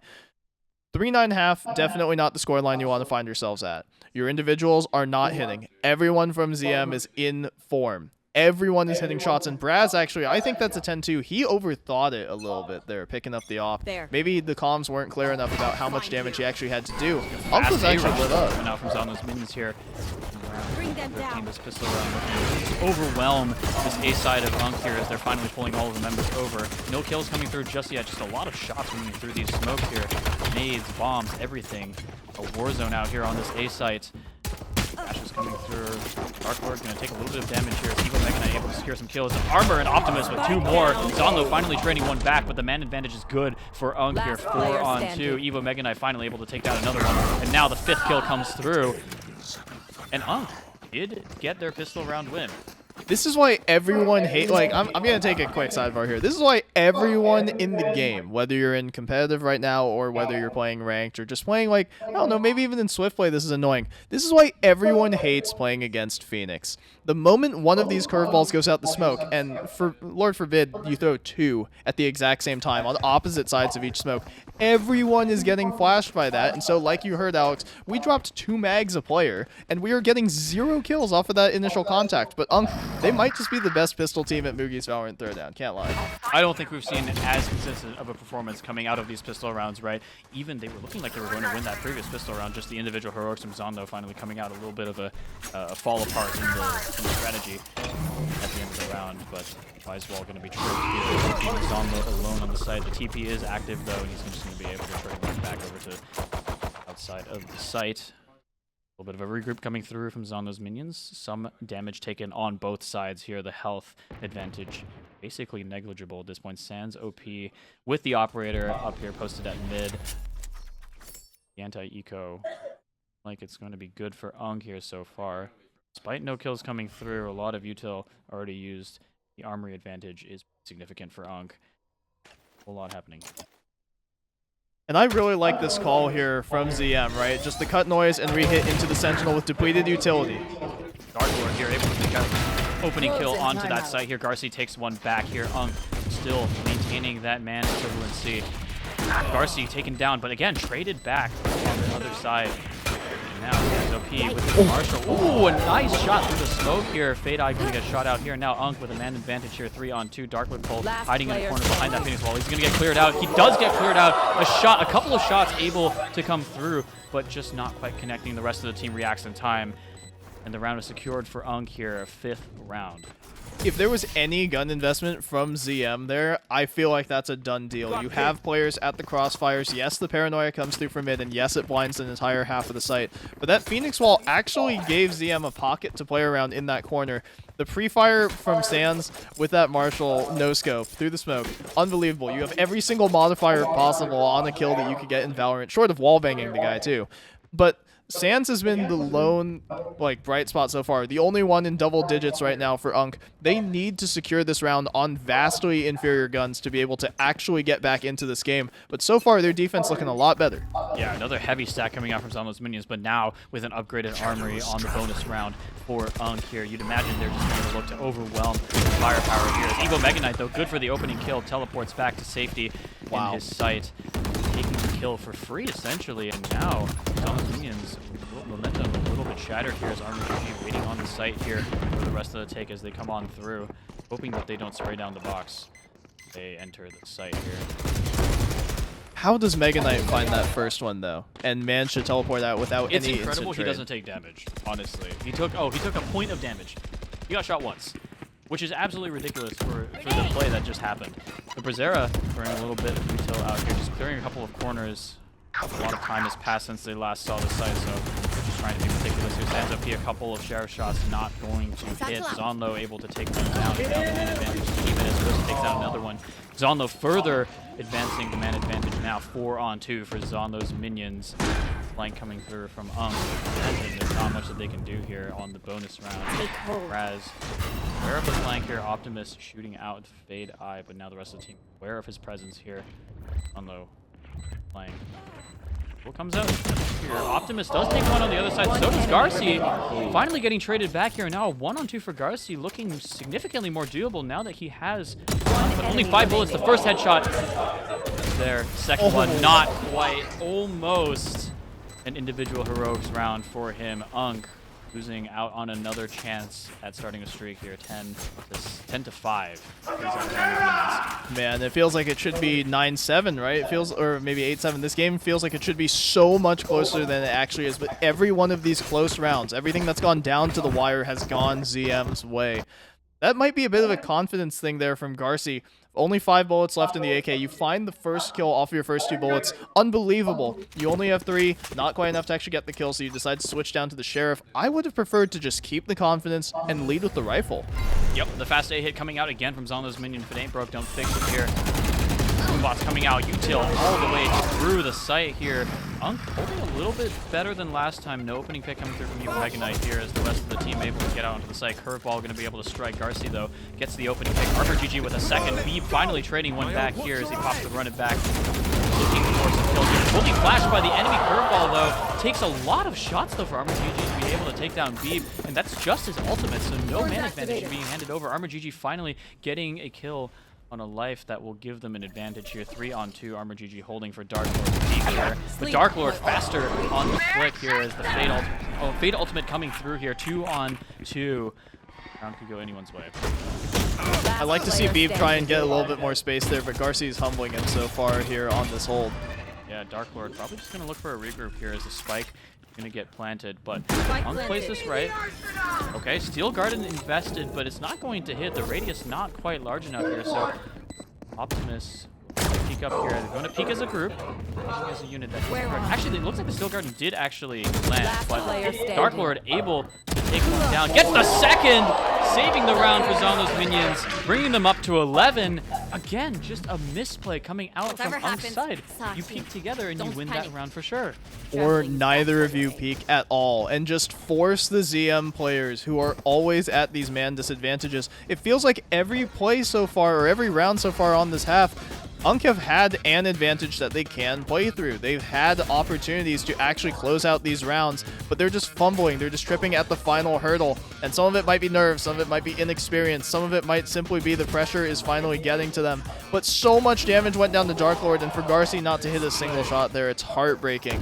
Unable to get the half there on the stick, unable to get any more damage down. ZM in firm control of the rest of this series. Ooh, a nice pick coming out from Garcia. These Beagle headshots ringing true for him today here as Zeonlo 4-4 is activated. Smoke gonna come through, but he's just gonna get spammed out by Armor GG. The first shot going wide. So now a 5-on-3 for UNC. 2 ultimates available. Nice pick coming through from Dark Lord, evening out the man advantage a little bit here. Now 4-on-3. Still UNC's round to win here, despite the armory being a little bit shattered here. They are in a good position to look for this take. That being said, all 3 members of Zeonlo's minions all on B here as they're sort of on that side. Take is good. Spike planted. Planted. Comes the retake from UNC. Armor investing that run it back once more. He's got to find something off the back of it. Oh, Brazzera though, taking down Armor. No. Running back, not getting a lot of value here. Dark Lord going on a bit of a heater here as Wish take down the 3rd here, and now just a 1-on-3 for Armor GG with just a Stinger and a Dream. You'd have to imagine this is going to be round number 12, and it is. Match point for Zeonlo's minion. And they're looking to take this one to series point here with a 13-5. If the previous mistakes or missed execution were caused by pressure or nerves or something like that, this past round is sheer desperation. UNC actually has a couple of paths into the round there. Armor has the run it back, but nobody plays off the back of the Phoenix. The whole point of having the extra life is so he can clear angles that you would not normally clear if you were actually fearing for your life. ZM is doing an excellent job of just holding every close angle. UNC is unable to clear all of them out, even with this double duelist comp, and it's really showing that the individual mechanics for ZM are simply a little bit higher right now. Senzo P deciding, thinking better of the off-buy here as he's going to just get taken down immediately. Start of the round here, beamed down. Evo Mega Knight finally able to trade him back though, and now looking for a second showstopper, able to stop him in his tracks though as spray goes wide. I don't even know who that was. I didn't see the field for very long, but no kills coming through here. It's on those minions. 4-on-3. Team flash. So low. Through Wisp, what a flick! Dark Lord pull a second kill coming through. You have to imagine this is probably going to be map 2 for Zeonlo's minion here. Garcia able to get one back here. Eventually on for the clutch. The chamber failed. Tracking is good. 2-3 kills for Garcia, but he's going to get shot in the back by Dark Lord. Taken down. Map number 2 for Zeonlo's minion. And they are now at series point in commanding fashion on their signature pick of Corrode.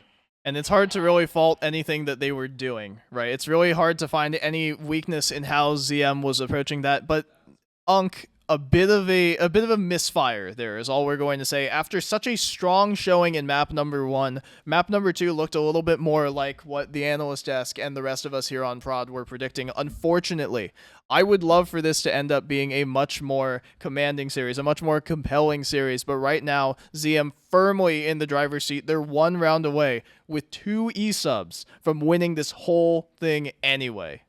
Yeah, just an incredible showing coming out from Zeonlo's minion.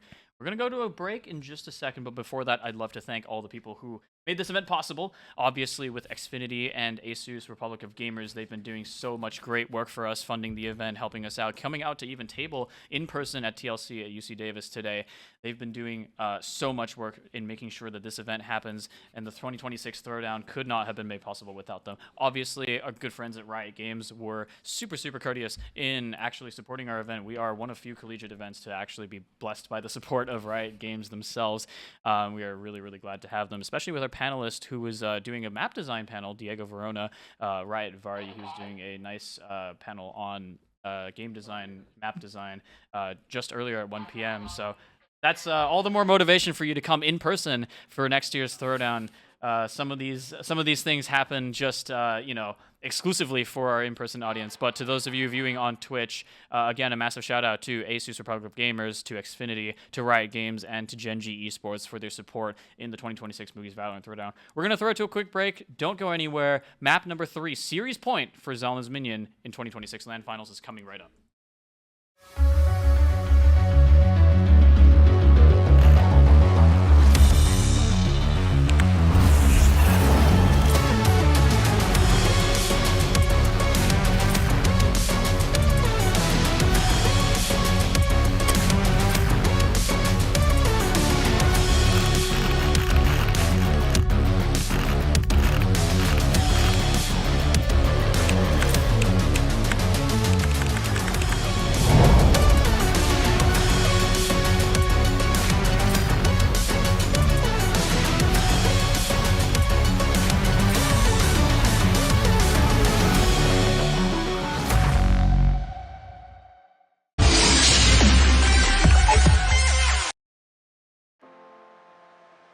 talent in, showing beautiful control.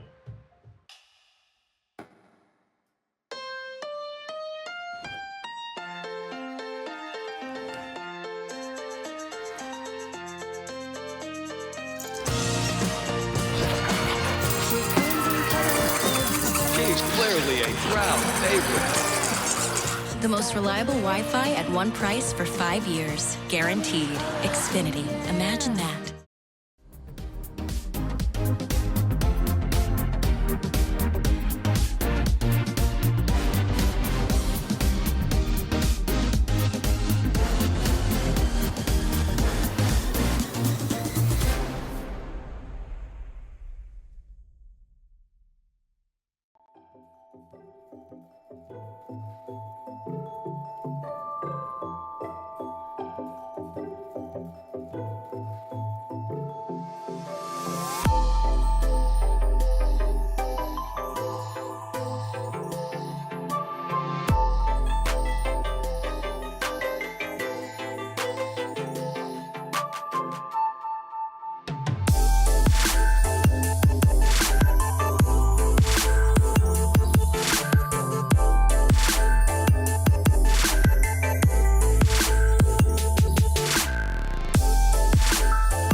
Alright, see you later, buddy. See you later, buddy. That's a good one. Nice.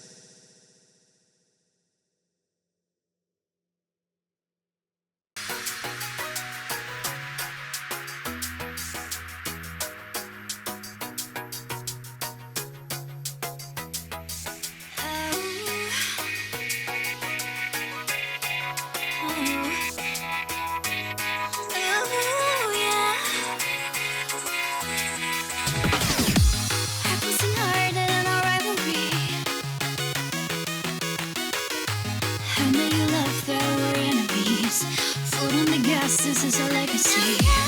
Oh, we'll be running away at the speed of light. It's like a force really taking over me. Taking over.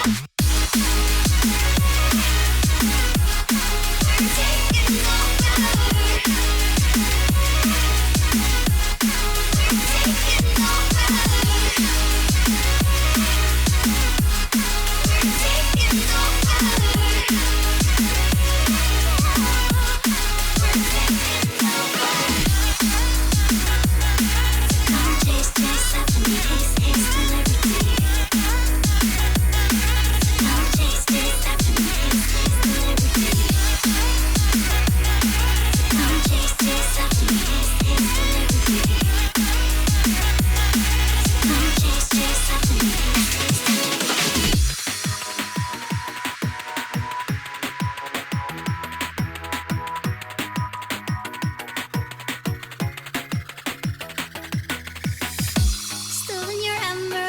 technology. Razor sharp and luminous. Can't say that I'm not ambitious. And then a surge of adrenaline with a never pounding heart. We'll be running, head of state into the night.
Welcome back one more time. Hopefully more than one more time. But if you're a ZM fan, things are looking on the up and up for sure. I'm, of course, Takeshi 2K Starstorm Kawada, reprising my role as the play-by-play man. It was a bit of an odd break having me as color commentator, but I really enjoyed the opportunity to rest my voice a second. Joining me once again is Jake. He's freed from prod. Alex is back on that thing, and so now we might reference him once or twice. He told me not to do it as much as I did in the onlines. But Unk is going to need... Oh, go ahead, Jake. I was just going to say, he's the GOAT. Alex is the GOAT. He is the GOAT. Both of our Alexes are the GOATs, actually. And shout out Liam for putting in some fantastic work on observing. Yes, he is absolutely sleep-deprived, but it's been cinema so far on the observing. He's done a phenomenal job. Everyone has just been on point right now on the production side of things. It's really forcing me to up my game. But like I was saying before...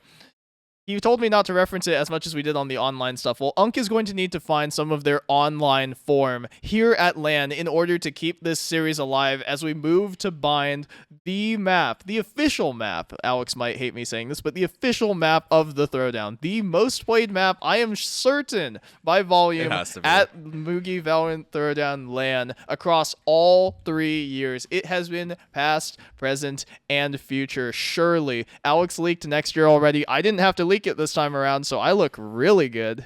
But that's enough looking ahead right now. Let's only look at right now. Let's take a look at what these two teams can possibly do for us. Jake, ZM, fully in the driver's seat. Your Copium prediction, absolute cinema right behind you. The 3-0, now the 3-1, and now the 3-2. This UNC would need to write the exact same storyline for the next two maps as UNC did last year to really give us a show here and give ZM a run for their money, but it feels like these minions are taking this heist all the way back to the bank. Yeah, and what underdog story is not complete without a 5-map series? Look, it's just cinema, all right? Look, they're going to map 5. It's just taking them a little bit, all right? They got to let the plot thicken. We're reaching that point, right? 5x, maybe map 4-ish, but the plot devices are in play. We need to see, you know what we really need to see here? Alex, I'm suggesting an official rule change for next year. Surely you just make everyone play every single map. Imagine if a tournament final made everyone play the exact, like every single map in the rotation. That would be hilarious. He's totally ignoring me. Don't stress it. We are never doing that. But what we are doing right now, ladies and gentlemen, we are going to agent select for map number 3. We've got one more shot at this here for UNC. They need to win this map. Otherwise, ZM is walking away with the trophy. And a pair of E-subs are helping hoist that thing here at the TLC at UC Davis. On picnic day, UNC need 3 in a row. ZM just need 1 more. And this final chapter will be written by Zeonlo's minions if UNC are unable to mount an unbelievable attack side. Yeah, and I'd say they're doing a little bit more than just helping, They really have been carrying their own almost. Like, it has just felt like Ship of Theseus almost, where it is just the same team, right? You replace a few parts, but it's still Zeonlo's minions coming through. And Brimstone being the smoke of choice for both these sides, but there is a harbor coming in for Zeonlo's minions, and I do like this. I do like teams in general just running with double controller on this map, especially since Brimsmokes don't really give you much versatility. Like, once they're down, they're not recharging, as immediately swapped for a Sage. That's maybe a bit ambitious, but I do think it will be Brimstone. I think the smokes are just strong, but like I said, they don't provide as much flexibility, which I think the harbor now can do. Chamber being covered, which is quite interesting. I don't know if I don't think harbor can solo smoke. UNC rocking a very standard just double duelist comp, and this is what I would like to see from them, honestly. A bit faster pace. You could just play off of your double initiator. You don't really worry too much about holding site because you are the attacking side, right? Just try to string together a really strong attacking half and close out a few rounds on your defensive half. When you have that solo smoke harbor that you were talking about, right, Jake, it means you lean super heavy into the exec style of things, right? Because you don't really have the smokes, as we see some very different agent lock-ins. There are some role swaps coming through from ZM's side of things. UNC having their composition drafted, ready to go. They seem prepped and ready for this map number 3. And looking at the TLC right now, it's fantastic to see all these people in the stands. Thank you all so much, UC Davis. We love having you here. We love performing for you. I'm sure our players, regardless of which side of the stage they're on, they're having a phenomenal time showing out for all of you. Casual 6-7 enjoyer in the middle row there. Oh, but no. Yeah, Alex loved it there. I gotta respect a man throwing the 6-7 casually on the stream. He's a real one. You know, my job was actually to make sure that he didn't say it more than once. And actually, true to his word, Jake managed to not say any of it during the group stage or the play-ins or the playoffs. It was actually very impressive. Alex had to make sure that he mentioned, unlike days off, these do not accrue over time. You only get the 1. And speaking of just the 1, UNC has been getting their 1s every time on pistol here. What do you need to see from them, Jake, other than the pistol and the conversion, which they've been getting afterwards?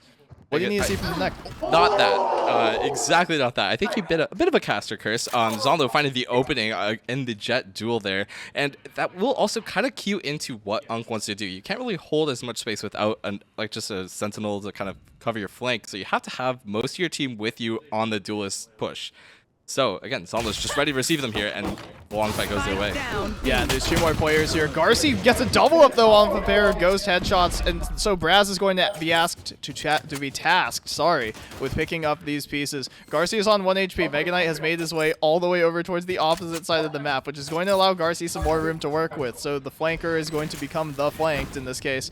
Mega Knight is going to be pinned in on backside. He's going to be drilled out. Oh no, Zeonlo almost missed that headshot, but it's Braz on the fake tap. Garci's a mile away right now. Braz knows his location, and that spike plant is so far away from him. All we can possibly do is feed another kill into Brazera's waiting arms. Zeonlo's minions finally reverse the tide now, and things are looking dire for SuperSenior. That's their calling card taken away. Yeah, I think Zeonlo's minions wants to kind of walk out and explore. They don't have the smoke utility to really keep up with like pushing SuperSenior back, so they need to find as much early information as they possibly can, and they just want to crunch down on this SuperSenior roster. So I want to see Unk play with a little bit of speed, right? Don't be afraid to just trade out bodies and reduce the game down, and I guess as you do that, you are just in a better position since you have so much utility in double initiator.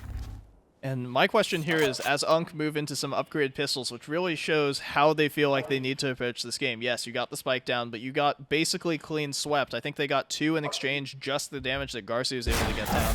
They didn't decide to invest any more money into a gun of any sort. Garcia has 2,600 in the bank and decided not to invest any of it. They have a pretty good idea of how much space Unk possibly has, but ZM playing patient, keeping this 3-2 stack ready, and if Wisp is able to find the first off of this contact, yes, Sands is going to give her a shoulder, and Wisp is going to take down that first kill. Beeb is going to find another one up on short, which is going to lessen the amount of space that Unk has to work with exponentially. Raz is going to go straight into another right click from Garci. All of the kills coming through off of the pistols for the Brimstone so far of Unk.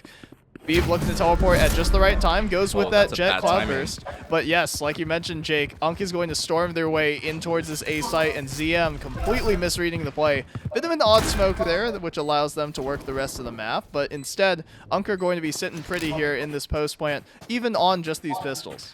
But Zeonlo's taking a bit of time, and I think Unk, it doesn't really favor them. They're not really exploring, so there's no clue. But again, it's all going to come down to Optimus on this first kill. Oh, it might be a bait and switch for Armor. There's going to be so much pressure drawn. He gets the first, but he isn't able to get the second. Dark Lord's the one who doubles up instead. And so it's all up to Garci. Did get a couple of kills the first time around, has a judge, and is playing back truck. It is planted for him. He could swing out and find the first. He does, but the spike gets down to half. Importantly, Stim Pack is going to be used, but that jump spot's going to be held for very well. Wisp with the contain, but the judge actually delivers a different verdict. Garci's able to swing this one the opposite direction. What just happened here in map number 3, round number 2? What is going on? Yeah, Zeonlo's probably just not respecting how much time they really had. They're taking so long, probably like swapping around the guns. I couldn't tell what exactly they were doing, but again, the spike was down and there was no one there, and they just took so long on that flank. The kills come through from Dark Lord, but again, there's just no sense of urgency, and that's maybe just a bit of a mistake that they had.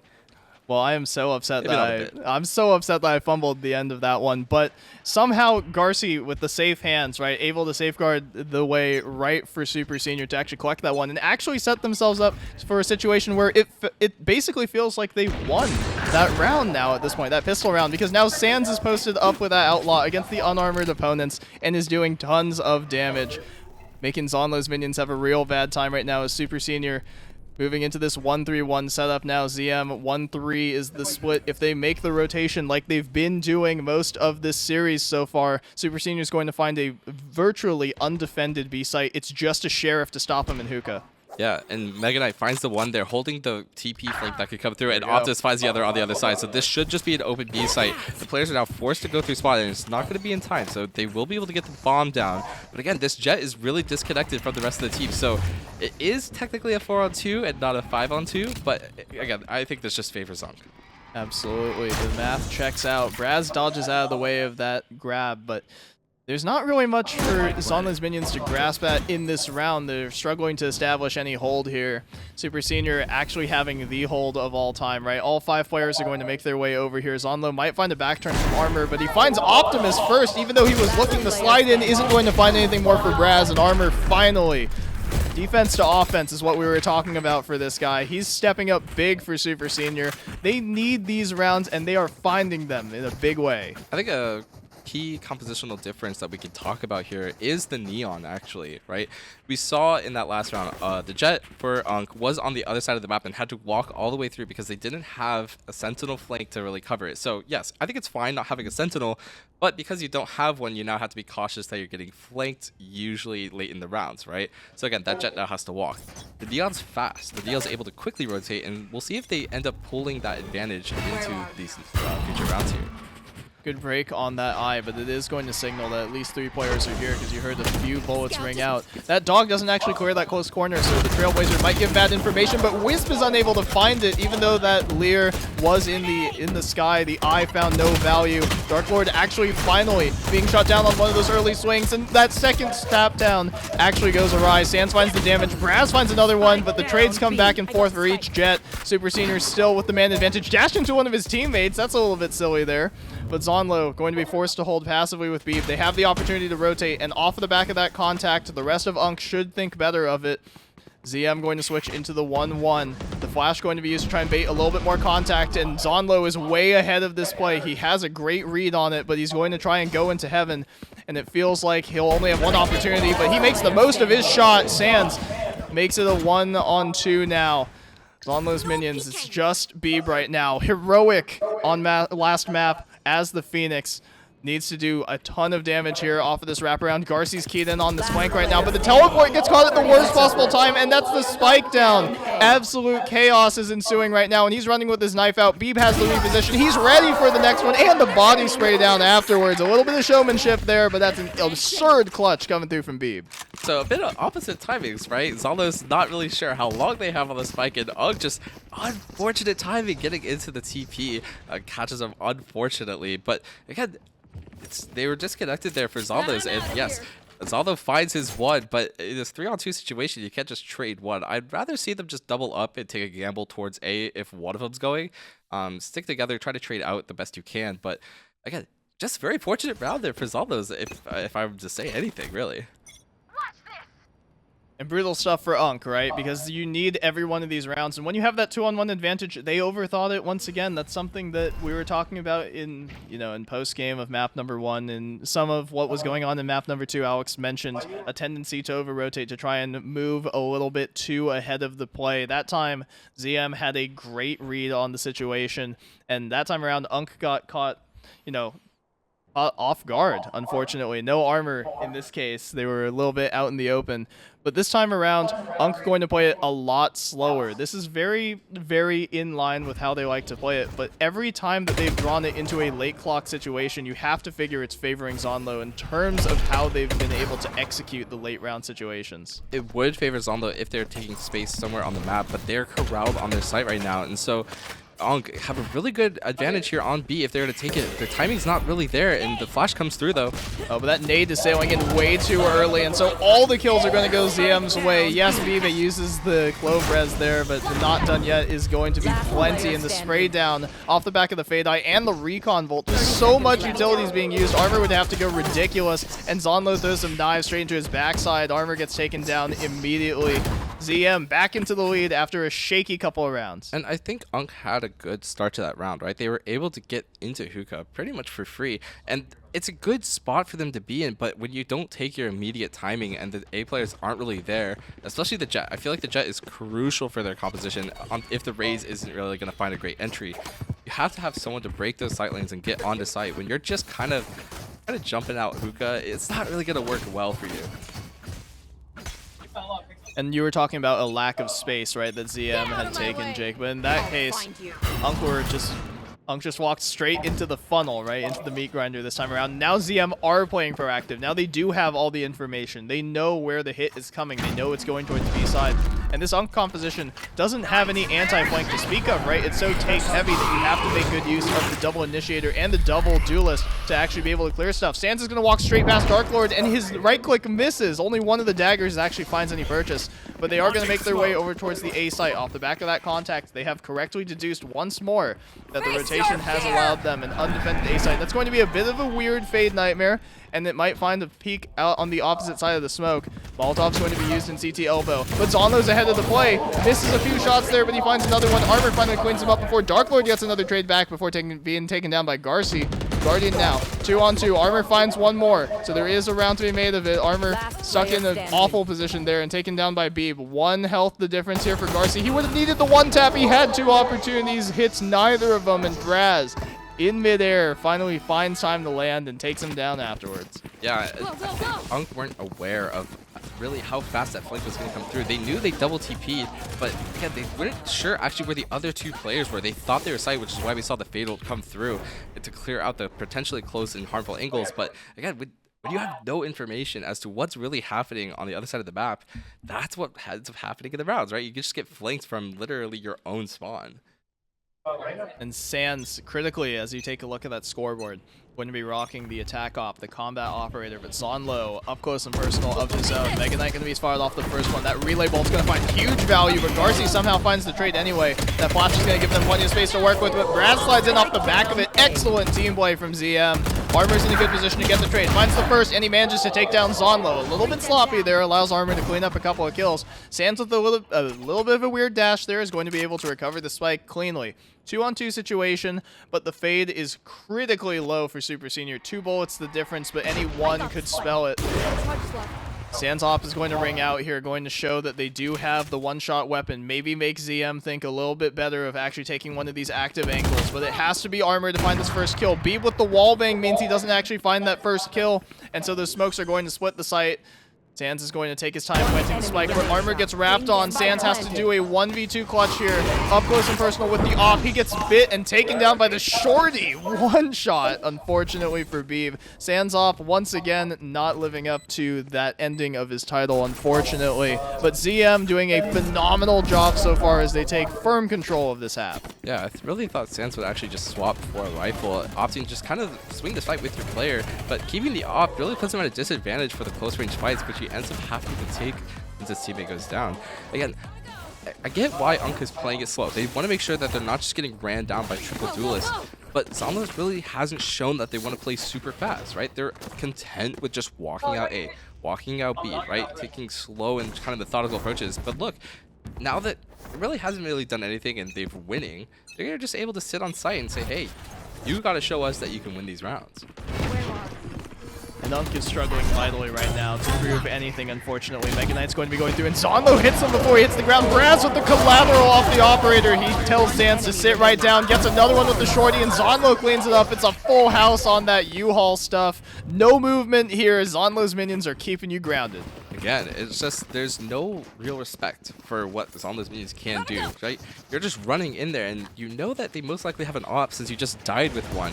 And Braz finds a collat there, and is just able to clean it up with a shorty kill to boot, right? Again, they're just running in there, and I thought the rounds were going better for them when they were kind of working the map a little bit. It's okay to play fast, but have a reason for doing so. Don't just say, hey, on our gun round, we're going to send it. Yes, they have another gun round here, but again, I want to see them play a little bit slower, work the map a little bit before sending it. Zeonlo up in this extended position, manages to dash his way out, and off the back of that dash, Sans should have had that first kill, but that showstopper, finally Zeonlo goes down, but it was so much utility used. Shotgun in the smoke, Optimus finds a spray down onto Beeb, so finally UNC have a foothold here to work off of. Braz is just going to keep taking pot shots with this op. Sans is going to take down Wisp, so finally UNC with a firm lead. This round should be theirs. They only had one other chance, or one other opportunity similar to this one in the previous map. They did manage to convert the 5-on-2. It's crazy that we have to say it, but there were a couple of 4-on-2s that went a little awry, and if they swing into Braz here, he's unable to find it. Dark Lord's just going to wrap around with that shorty. He doesn't find the first one. Garci gets him up close and personal, and Braz is going to swing in and not find anything more besides that first trade. UNC finally back on the board. Yeah, they're happy playing. They have so much money where they can afford to go for those 5v2s, and I think that's the liberty of winning so many rounds. But off the bat of 2 ultimates, they do find a round finally, right?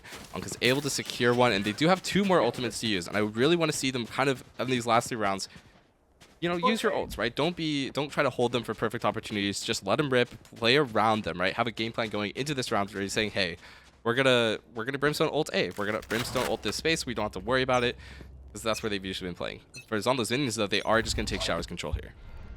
And finally, Sans Op might have some value here, and he is going to find the first one onto Zeonlo, but his dash wasn't prepped in time. Wisp is able to actually find that trade kill, so that Op really not finding as much value as you feel like it could have in the hands of this versatile duelist such as Jet. You can go in, you can go out. Unfortunately, Sans unable to escape with his life there.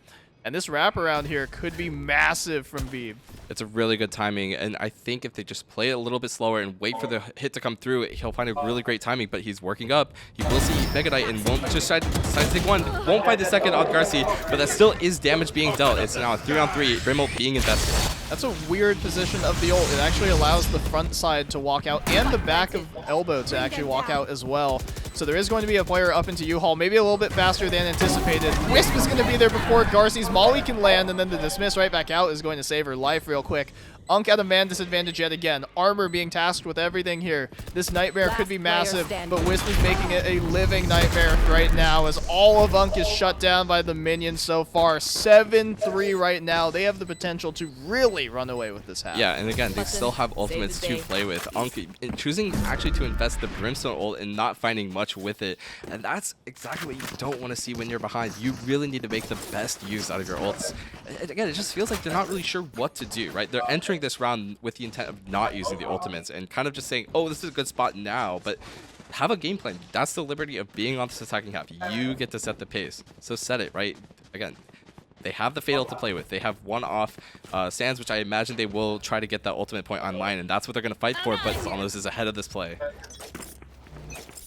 And another one of these stacks, right? Like we were talking about earlier, Jake. Every time. Oh, Sans. Wow. Bit of a reverse caster curse again. It goes both ways this time around, and the dig in the hands of Sans pays dividends, taking down Zeonlo finally. We'll see if his minions have enough to take down the rest of the squad. Prowler's going to be used as is the guiding light to force both the players off of the angles, but Braz is stuck in this corner. Relay Bolt's going to be excellent to take down Armor, and Dark Lord and Braz are cleaning up the entire long hold. Who needs the third player when you've got this two-man game going? And Wisp cleans up Sans as well. 8-3. This is looking an awful lot like last map. Yeah, Unk was aware of Braz's position, but again, just the fight goes his way off a great stun there. Again, it's just, it feels almost as if like Unk just aren't sure what to do, right? They're kind of trying to fight early, but they're not investing as much utility as they could. And yes, the eye comes through, but the two-man core is solid in that spot right there.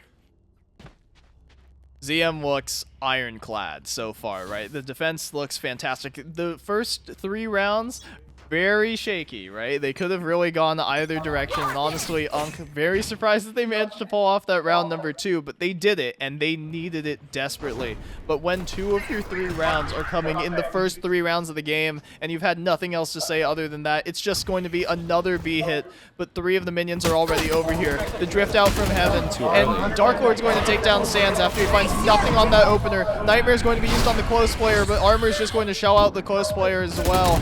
Evil Mega Knight going to get that trade. Wisp and Dark Lord exchanging lives in that case. 3-on-3, the man advantage. Braz is just running it down Apex Legend style with that little ultimate. Overdrive is aptly named, but it's a 2-on-2 situation, and they're holding for the teleport. They know that Unk like to play a ton of pressure on one side. Tap, go to the other side of the map. They have both entrances covered right now. Beeb is in a position that you would have to actively clear if you're Unk right now.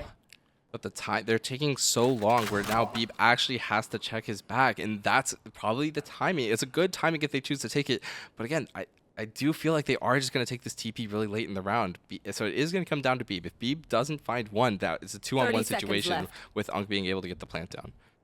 Keep in mind, Beeb does have the Clove ult, right? You do have the ability to stall for a very long time. It would take 2 clean shots, but instead, it's going to be a smoke on Hookah, perhaps correctly deducing Zeonlo's position. But he has the knives, and the spike plant is open. If Zeonlo right-clicks right now, he might have been able to find something. No, Garci finally shuts him down. I'm sorry. It was planted closed. He had some bad information, perhaps. And so these smokes going to be used for Beeb to work in off the back of. Didn't have that second smoke quite ready, but Mega Knight's playing inside of the tube. Garci playing to hold his backside afterwards. Silent drop coming out from Beeb, doing his best to make as little noise as possible. Spots the shoulder there from Garci, and if he swings right, he might have actually had the opportunity there. He gets it with the shorty afterwards. The flying kill from the shotgun. That's just how it goes sometimes when you're tagged up that low. That's all you can do. It's 9-3 ZM. They are running away with it now in map number 3. Really smart smokes coming from Khabib there, I feel like almost alluding to them probably wanting to come out of the CT spawn, but instead he's ready to just drop out of hookah and finds the one under Garcia off the silent drop. And again, it's just really smart, almost like a bit like, you know, misleading is what I would use. And I'm very surprised that Mega Knight wasn't ready for that reswing coming from that side of the site, right? Like your teammate just died from there. Garcia's shoulder exposed on green box, gets wall banged down. Either you swing off of that one, right, and actually help your teammate out, or you have to just be ready for when that guy is going to wrap you. I mean, maybe he thought, oh, you know, there's a CT player and there's a green box player, and they're just going to go off contact the moment I actually show something. But instead, this time around, gets caught off guard, and these are mistakes that UNC cannot afford to make if you want to claw your way back into the series. Garcia playing the fast rotate position. Grenade won't find anything, and Braz will just find 2 off the bat of this round opener. And it feels like this round should be done and dusted unless somebody can pull off something out of this world here on this clutch. You would need a miracle. Wisp is making sure there's none of it right now. Sands is whiffing, and Braz is taking heads right now. That stun, excellent from Optimus, but there's no follow-up off the back of it. The cavalry arrives. Wisp finds another one. It's a flawless pistol round for ZM. They are 3 rounds away from winning this whole thing. Yeah, and again, it's really only feels like 2, right? You should be able to close out this eco round, right? You have rifles being invested, especially if you are able to cleanly kind of take care of this round.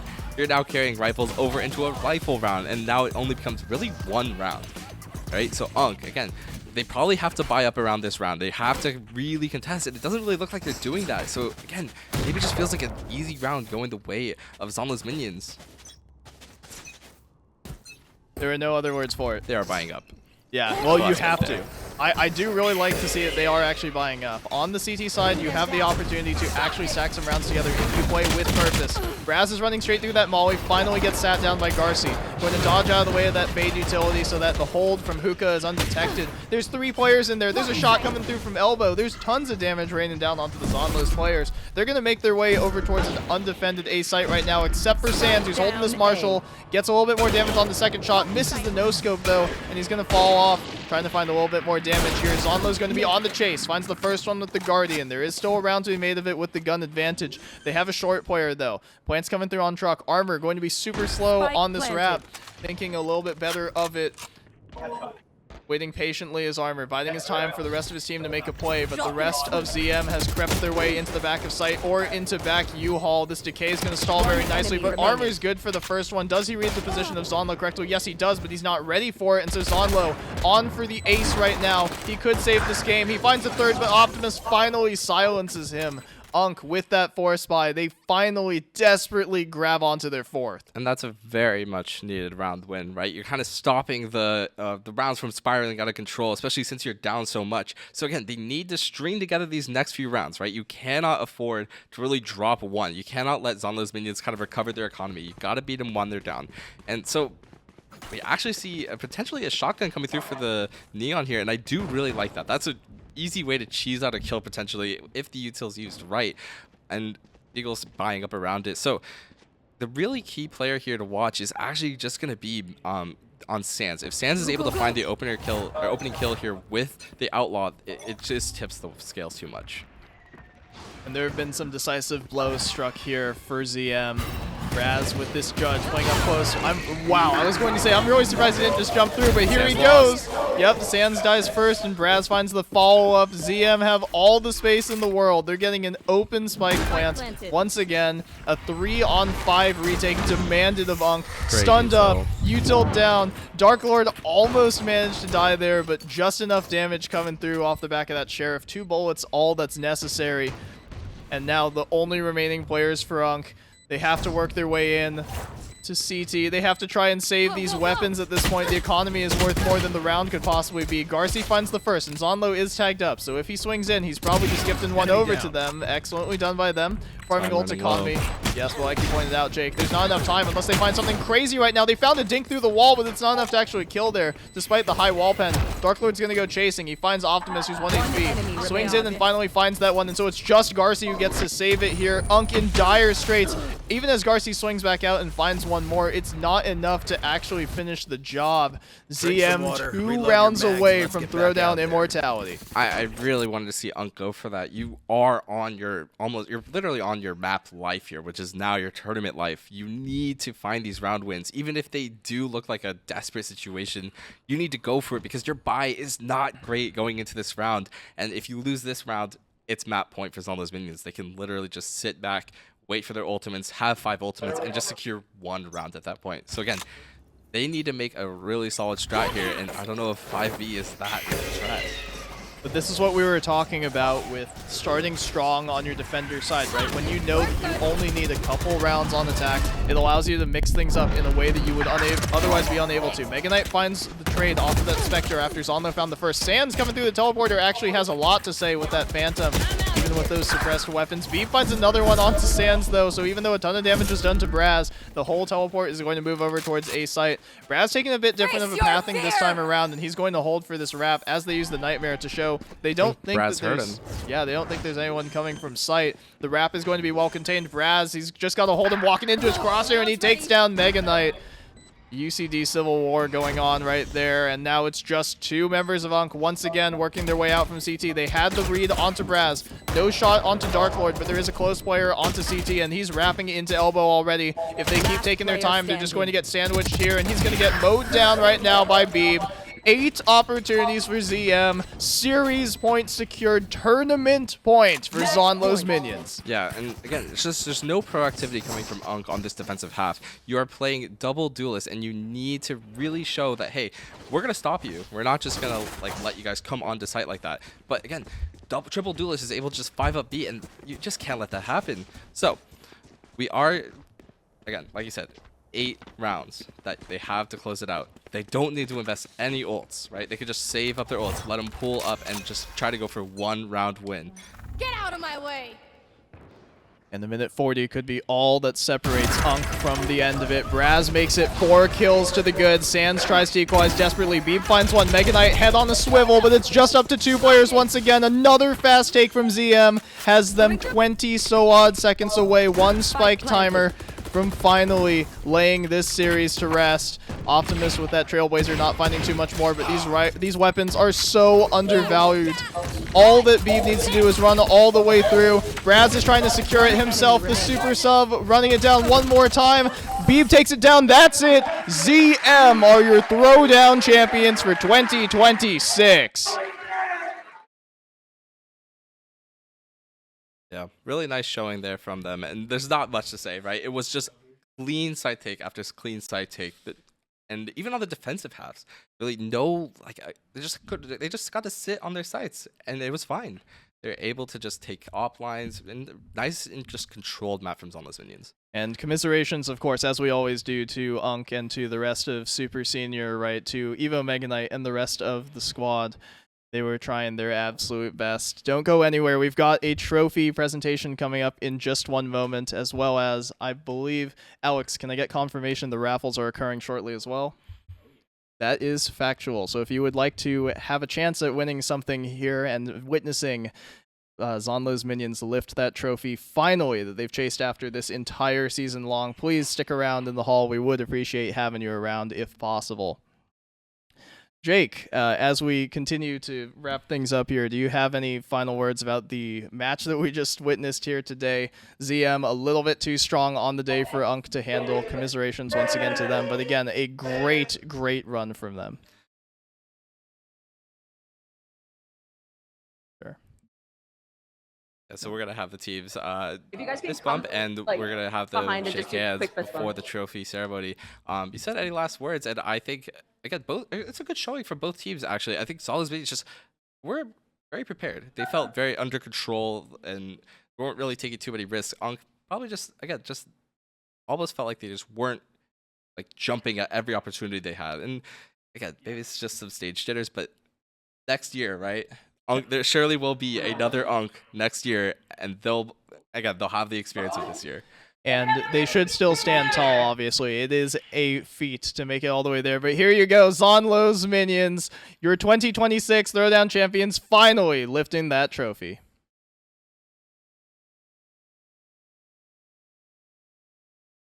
Excellent. Well, we'll give them an opportunity to get their individual lifts. Hopefully we'll get a team lift in there at some point. Oh, here we go. We're moving everything around. There we go. We're going to get everyone finally lifting the trophy together. excellent stuff here at the TLC at Moogie's VALORANT Throwdown, the 3rd iteration here in 2026. Alex already teased that we're doing things again next year. Are you ready for things again next year, Jake? Am I ready to lift all these tables back again next year? Yeah, that was pretty fun last night. All right, and as the camera shifts to us one more time here for the last time here for Moogie's VALORANT Throwdown 2026, presented once again by all of our good sponsors with the help of course, Xfinity, Genji, Riot Games, thank you guys so much, appreciate it. Asus, ROG, and of course, UC Davis Cinema and Digital Media Department. I'm not missing anyone here. Our fantastic production crew, to Patrick and Stephanie, thank you guys so much for your help working with us throughout everything here. Man, it's crazy still being around. I can say that candidly. I confidently did not think I was going to still be around here working on Throwdown stuff for as long as we have. But Jake, do you have any final words on this season, if not the match as a whole? No, other than thanks for having me. I mean, I didn't really plan on casting last year, and it just kind of happened. I was just like, hey, you want to do this? And I was like, sure, I'll do it. So again, thank you for everyone showing up, especially all the volunteers. It's not happening without you guys, so really thank you. Any opportunity we have to perform in front of you, whether it's us as casters, whether it's the players, we are all so grateful for all of the support that you've shown us. Thank you all, the audience. We hope you'll stick around just a little bit longer. But for now, Alex, I've been waiting to say this all day. Roll credits.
I like Trains. Trains is pretty cool. I don't like Train the map though, so I'm really glad that we're casting Valorant and not Counter-Strike right now. 6 big booms for Tejo there.